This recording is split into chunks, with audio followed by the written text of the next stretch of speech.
ಪ್ರತಿ ಕ್ಷಣದ ಸುದ್ದಿಗಾಗಿ ಟಿವಿ9 ಕನ್ನಡ ಚಾನೆಲ್ಗೆ ಸಬ್ಸ್ಕ್ರೈಬ್ ಆಗಿ ಬೆಲ್ ಐಕಾನ್ ಒತ್ತಿ.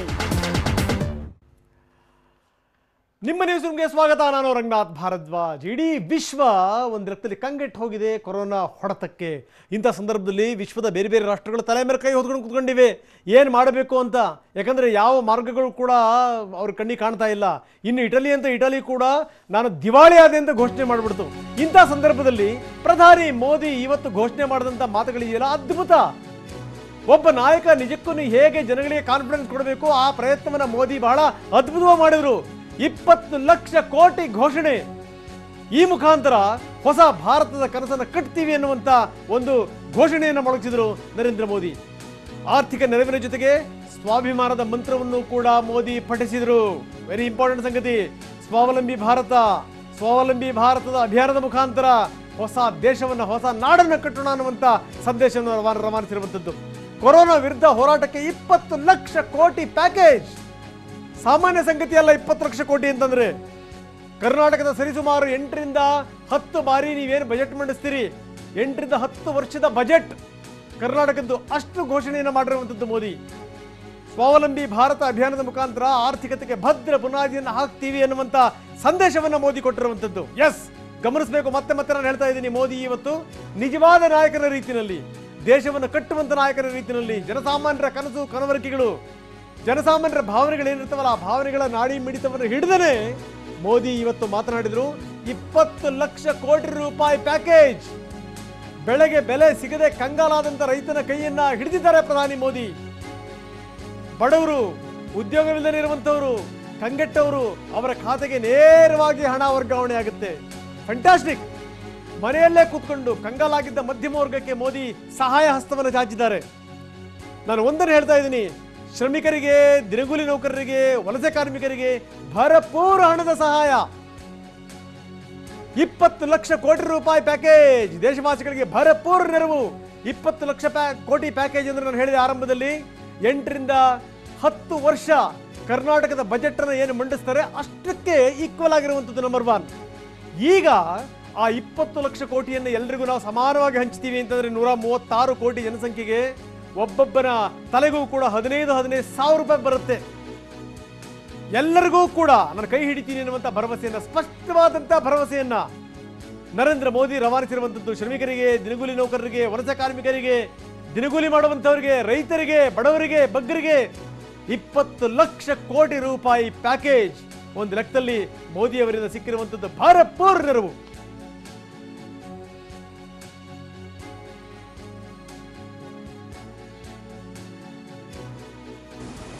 साथियों, कोरोना संकट का सामना करते हुए नए संकल्प के साथ मैं आज एक विशेष आर्थिक पैकेज की घोषणा कर रहा हूं. ये आर्थिक पैकेज आत्मनिर्भर भारत अभियान की अहम कड़ी के तौर पर काम करेगा. साथियों, हाल में सरकार ने कोरोना संकट से जुड़ी जो आर्थिक घोषणाएं की थी, जो रिजर्व बैंक के फैसले थे और आज जिस आर्थिक पैकेज का ऐलान हो रहा है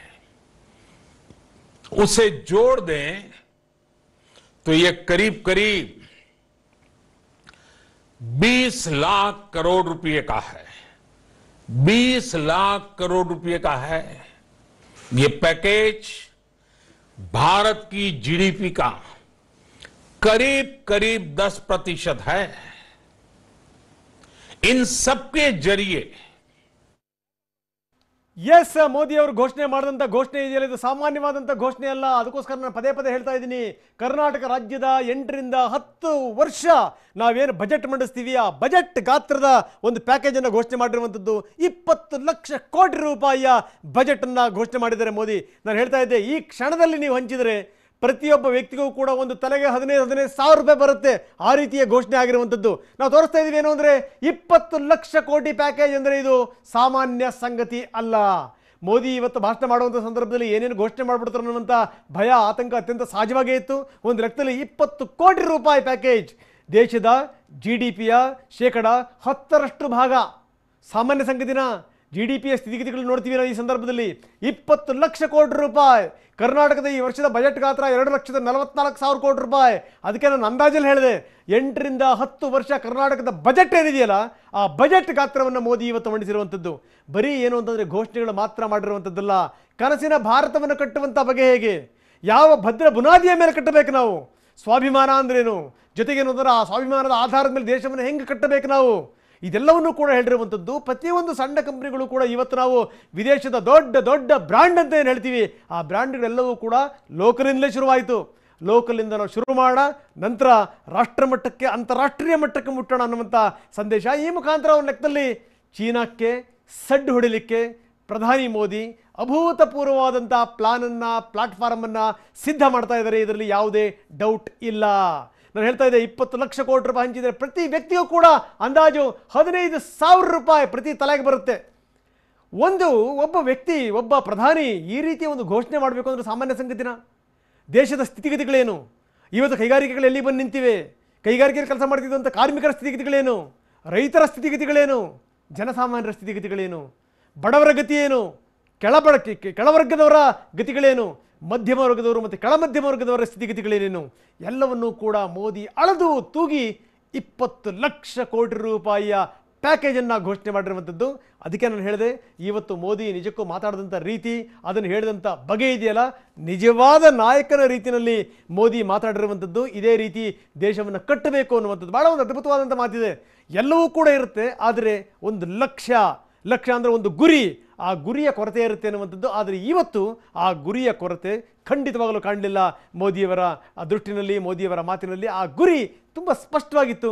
ಇವತ್ತಿನಿಂದ ಆರಂಭ ಆಗಿ, ಅಂದರೆ ಎಲ್ಲ ಹೆಜ್ಜೆಗಳು ಕೂಡ, ಜಗತ್ತಿನ ದೊಡ್ಡ ದೊಡ್ಡ ಬೆಳವಣಿಗೆಗಳು ಕೂಡ ಮೊದಲ ಹೆಜ್ಜೆಯಿಂದಲೇ ಶುರುವಾಯಿತು ಅನ್ನುವಂಥದ್ದು. ಮೋದಿ ಇವತ್ತು ಆ ಮೊದಲ ಹೆಜ್ಜೆಯನ್ನು ಇಡುವಂಥ ಪ್ರಯತ್ನವನ್ನು ಮಾಡಿದ್ರು. ಭಾಳ ಗಮನಿಸಬೇಕಾದಂಥ ಸಂಗತಿ ಇದು. 20 ಲಕ್ಷ ಕೋಟಿ ರೂಪಾಯಿ ಪ್ಯಾಕೇಜ್ನಲ್ಲಿ ದೇಶವಾಸಿಗಳಿಗೆ ಭರಪೂರ್ವ ನೆರವು ಸಿಗುತ್ತೆ.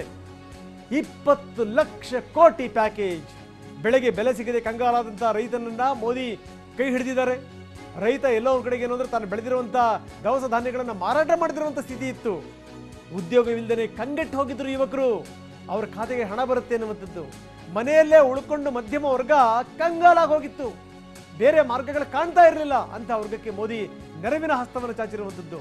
ಶ್ರಮಿಕರು, ದಿನಗೂಲಿ ನೌಕರರು, ವಲಸೆ ಕಾರ್ಮಿಕರು, ಎಲ್ಲದರ ಮುಖಾಂತರ ಏನು ಅಂದರೆ ಕಿಸಾನ್ ಸಮ್ಮಾನ್ ಯೋಜನೆ ಮುಖಾಂತರ ಪ್ರತಿ ರೈತರಿಗೂ ಹಣ ಹಾಕ್ತೀವಿ ಅಂತ ಮೋದಿ ಘೋಷಣೆ ಮಾಡಿರುವಂಥದ್ದು. ಅದ್ಭುತವಾದಂಥ ಒಂದು ಘೋಷಣೆ.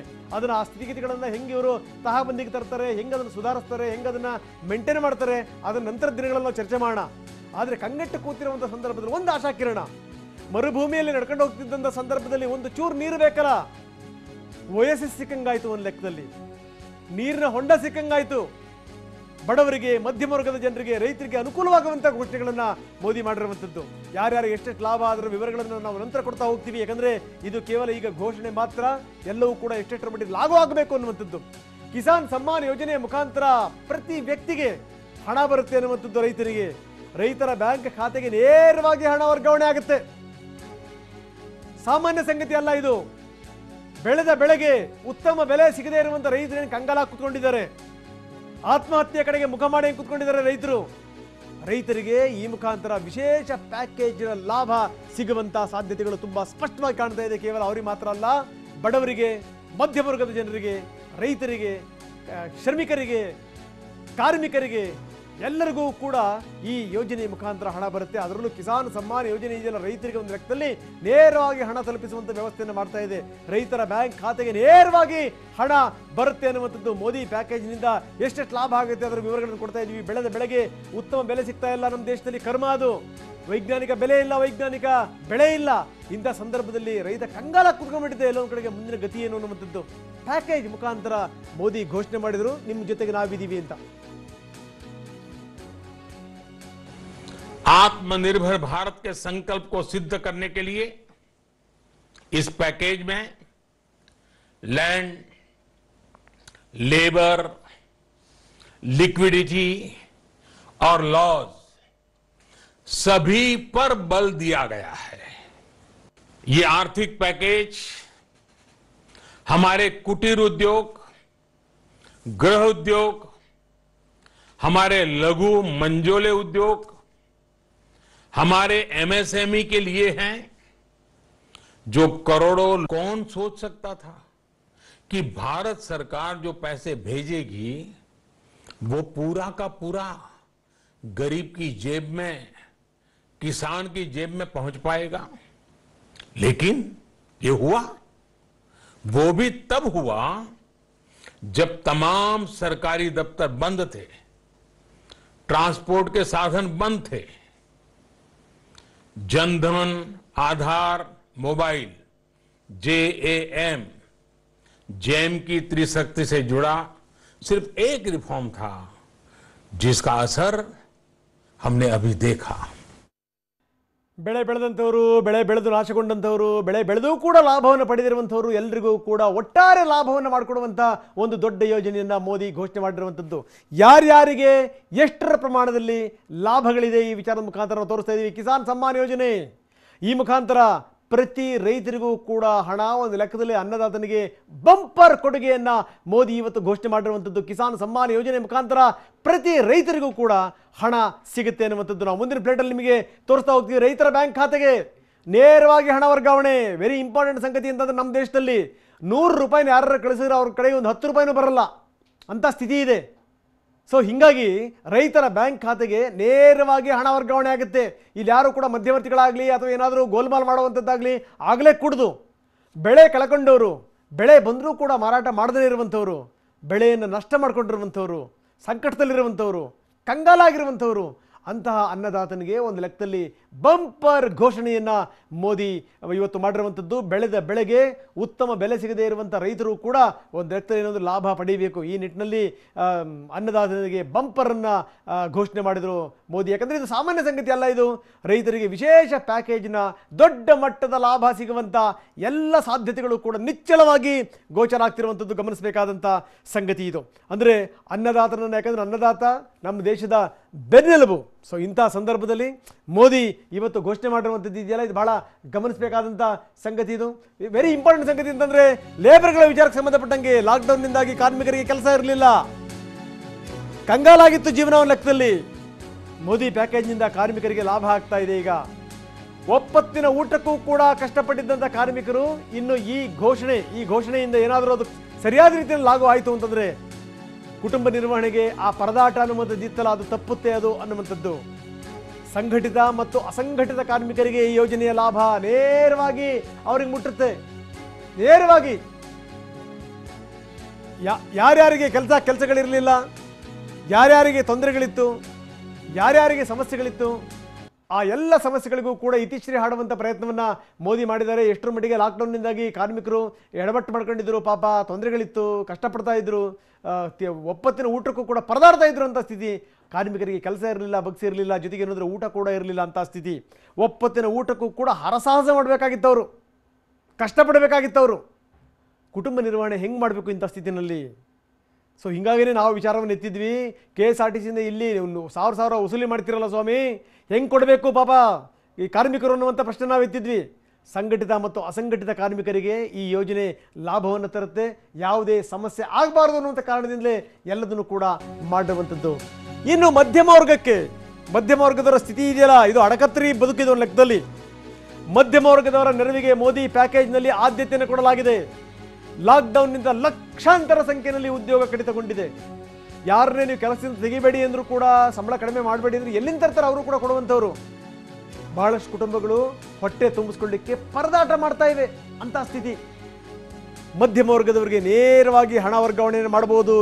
ಈ ವಿಚಾರ ಸಂಬಂಧಪಟ್ಟಂಗೆ ಗಮನಿಸಬೇಕು. ಹೊಸದಾಗಿ ವ್ಯಾಪಾರ ವಹಿವಾಟಿಗೆ ಸಾಲದ ನೆರವು ಸಾಧ್ಯತೆ ಇದೆ.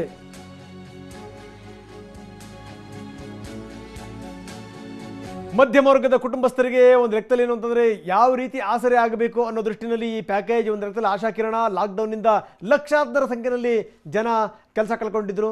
ಯಾರನ್ನೇ ಕೆಲಸದಿಂದ ತೆಗಿಬೇಡಿ ಅಂದರೂ ಕೂಡ, ಸಂಬಳ ಕೊಡಿ ಅಂದರೂ ಕೂಡ ಎಲ್ಲಿಂದ ತರಬೇಕು? ಪಾಪ ಕೊಡುವಂಥವ್ರು ಕೂಡ ಎಲ್ಲಿಂದ ಕೊಡಬೇಕು?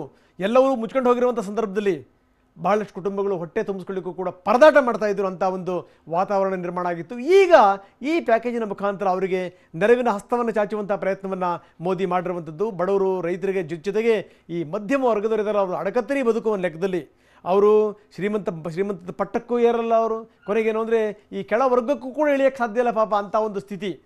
ಇಂಥವ್ರಿಗೆ ಒಂದು ಲೆಕ್ಕದಲ್ಲಿ ದೊಡ್ಡ ಗಿಫ್ಟ್ ಸಿಗ್ತಾ ಇದೆ. ಮಧ್ಯಮ ವರ್ಗದ ಕುಟುಂಬಸ್ಥರಿಗೆ ಉದ್ಯೋಗ ಒದಗಿಸುವುದು ಸೇರಿದಂತೆ ಎಲ್ಲ ವಿಚಾರಗಳಲ್ಲೂ ಕೂಡ ನೆರವು ಸಿಗ್ಬೋದು ಅನ್ನುವಂಥದ್ದು. ಅವರಿಗೆ ಲೋನ್ ಕೂಡ ಸಿಗುತ್ತೆ ಅಂತ. ಇನ್ನು ಇದೆಲ್ಲದರ ಜೊತೆಗೆ ಒಂದು ಲಾಕ್ಡೌನ್ ಸಂಗತಿನ ಹೇಳಲೇಬೇಕು. ಈ ಲಾಕ್ಡೌನ್ 4.0 ಯಾವ ರೀತಿ ಇರುತ್ತೆ? ಲಾಕ್ಡೌನ್ ಪೂರ ತೆಗೆದೇ ಬಿಡ್ತಾರಾ ಅಥವಾ ಲಾಕ್ಡೌನ್ ಇರುತ್ತೆ, ಹೊಸ ರೂಪದಲ್ಲಿರುತ್ತೆ ಅಂತ. ಲಾಕ್ಡೌನ್ 4.0 ಘೋಷಣೆಯನ್ನು ಪ್ರಧಾನಿ ಮೋದಿ ಮಾಡಿದ್ದಾರೆ. ಮೇ 18ರಿಂದ ಲಾಕ್ಡೌನ್ 4ನೇ ಹಂತ ಜಾರಿಯಾಗುತ್ತೆ. ಅದರ ರೂಪುರೇಷೆಗಳೇನು, ಅದರ ವಿವರಗಳ ನಂತರ ನಮಗೆ ಲಭ್ಯ ಆಗುತ್ತವೆ. ಲಾಕ್ಡೌನ್ನ 4ನೇ ಹಂತ ಪೂರ್ಣವಾಗಿ ಹೊಸದಾಗಿರುತ್ತೆ ಅನ್ನುವಂಥ ಕ್ಲೂ ಅನ್ನ ಮೋದಿ ಕೊಟ್ಟಿರುವಂಥದ್ದು. ಲಾಕ್ಡೌನ್ 4ನೇ ಹಂತ ಸಂಪೂರ್ಣ ಹೊಸದಾಗಿರುತ್ತೆ, ಹೊಸ ನಿಯಮಗಳು ಜಾರಿಗೆ ಬರ್ತವೆ. ಆ ಸಂದರ್ಭದಲ್ಲಿ ಏನು ಅಂತಂದರೆ ಯಾವ ರೀತಿ ಏನು ಎಲ್ಲೆಲ್ಲಿ ನೀವು ಒಂದಷ್ಟು ಸಡಿಲಿಕೆಗಳಿರುತ್ತೆ, ಏನೇನು ಮಾಡ್ತಾರೆ, ಯಾವ್ಯಾವ ಘೋಷಣೆಗಳು ಅಲ್ಲಿ ಅನುಷ್ಠಾನಕ್ಕೆ ಬರ್ತವೆ, ಅದೆಲ್ಲದೂ ಕೂಡ ಆಮೇಲೆ ನಿರ್ಣಯ ಆಗುತ್ತೆ. ಲಾಕ್ಡೌನ್ನ ಮಾರ್ಗಸೂಚಿ ನಂತರ ನಮಗೆ ಸಿಗುತ್ತೆ. ಬನ್ನಿ ಇದಕ್ಕೆ ಸಂಬಂಧಪಟ್ಟಂಗೆ ಮೋದಿ ಹೇಳಿರುವಂಥದ್ದೇನು ನೋಡೋಣ. लॉकडाउन का चौथा चरण लॉकडाउन 4 पूरी तरह नए रंग रूप वाला होगा, नए नियमों वाला होगा. राज्यों से हमें जो सुझाव मिल रहे हैं उनके आधार पर लॉकडाउन 4 इससे जुड़ी जानकारी भी आपको 18 मई से पहले दी जाएगी. मुझे पूरा भरोसा है कि नियमों का पालन करते हुए हम कोरोना से लड़ेंगे भी और आगे भी बढ़ेंगे. ಹಾಗಾದರೆ 4ನೇ ಲಾಕ್ಡೌನ್ ಎಷ್ಟರ ಮಟ್ಟಿಗಿರುತ್ತೆ, ಸಂಪೂರ್ಣ ಹೊಸದಾಗಿರುತ್ತೆ ಅನ್ನುವಂಥದ್ದು ಅದರ ವಿವರಗಳನ್ನು ನಾವು ಕೊಡ್ತಾ ಇದ್ದೀವಿ. ಲಾಕ್ಡೌನ್ ಯಾವ ರೀತಿ ಇರುತ್ತೆ? ಲಾಕ್ಡೌನ್ ಖಂಡಿತವಾಗಲೂ ಇರುತ್ತೆ, ಆದರೆ ಹೊಸ ಸ್ವರೂಪದಲ್ಲಿರುತ್ತೆ, ಹೊಸ ರೂಪದಲ್ಲಿರುತ್ತೆ. ಲಾಕ್ಡೌನ್ 4ನೇ ಹಂತವನ್ನು ಪ್ರಧಾನಿ ಮೋದಿ ಘೋಷಣೆ ಮಾಡಿದ್ದಾರೆ. ಅದು ಯಾವ ರೀತಿ ಇರುತ್ತೆ ಅನ್ನುವಂಥದ್ದು ಅದರ ರೂಪುರೇಷೆಗಳ ನಂತರ ಅದು ಪ್ರಕಟ ಆಗುತ್ತೆ. ಮೇ 18ರಿಂದ ಲಾಕ್ಡೌನ್ 4ನೇ ಹಂತ ಜಾರಿ ಆಗುತ್ತೆ ಅನ್ನುವಂಥದ್ದು. ಲಾಕ್ಡೌನ್ ಸಂಪೂರ್ಣವಾಗಿ ಹೊಸದಾಗಿರುತ್ತೆ, ಹೊಸ ರೀತಿಯಾಗಿರುತ್ತೆ. 4ನೇ ಹಂತ ಸಂಪೂರ್ಣವಾಗಿ ಹೊಸ ರೀತಿಯಲ್ಲಿರುತ್ತೆ ಲಾಕ್ಡೌನ್ ಅನ್ನುವಂಥದ್ದು. ಆ ಹೊಸ ರೀತಿಯ ಹೊಸ ಬಗೆ ಹೇಗೆ, ಇದು ಬಹಳ ಆಶ್ಚರ್ಯ ಮೂಡಿಸಿರುವಂಥದ್ದು. ಹೊಸ ನಿಯಮಗಳು ಕೂಡ ಜಾರಿ ಬರ್ತವೆ ಲಾಕ್ಡೌನ್ನ 4ನೇ ಹಂತದಲ್ಲಿ. ಯಾವ್ಯಾವ ನಿಯಮಗಳು? ಈ ನಿಯಮಗಳು, ಈ ಮಾರ್ಗಸೂಚಿಗಳು ನಂತರ ಪ್ರಕಟ ಆಗುತ್ತೆ. ಮೇ 18ಕ್ಕೂ ಮೊದಲನೇ ಲಾಕ್ಡೌನ್ನ ಮಾರ್ಗಸೂಚಿಗಳನ್ನು ನಾವು ಪ್ರಕಟಿಸ್ತೀವಿ ಅನ್ನುವಂಥ ಮಾತನ್ನು ಮೋದಿಯವರು ಹೇಳಿರುವಂಥದ್ದು. ಇದೆಲ್ಲದರ ಜೊತೆಗೇನು ಅಂತಂದರೆ ಈ ಲಾಕ್ಡೌನ್ನ ಜೊತೆಗೇ ಕೊರೋನಾ ಜೊತೆಗೇ ನಾವು ಬದುಕಬೇಕು ಅನ್ನುವಂಥ ಸಂದೇಶವನ್ನು ಮೋದಿ ರವಾನಿಸಿರುವಂಥದ್ದು ನಂಬರ್ 1. ಎರಡನೇದೇನು ಅಂತಂದರೆ ದೇಶವನ್ನು ತಳಮಟ್ಟದಿಂದ ಕಟ್ಟಬೇಕು.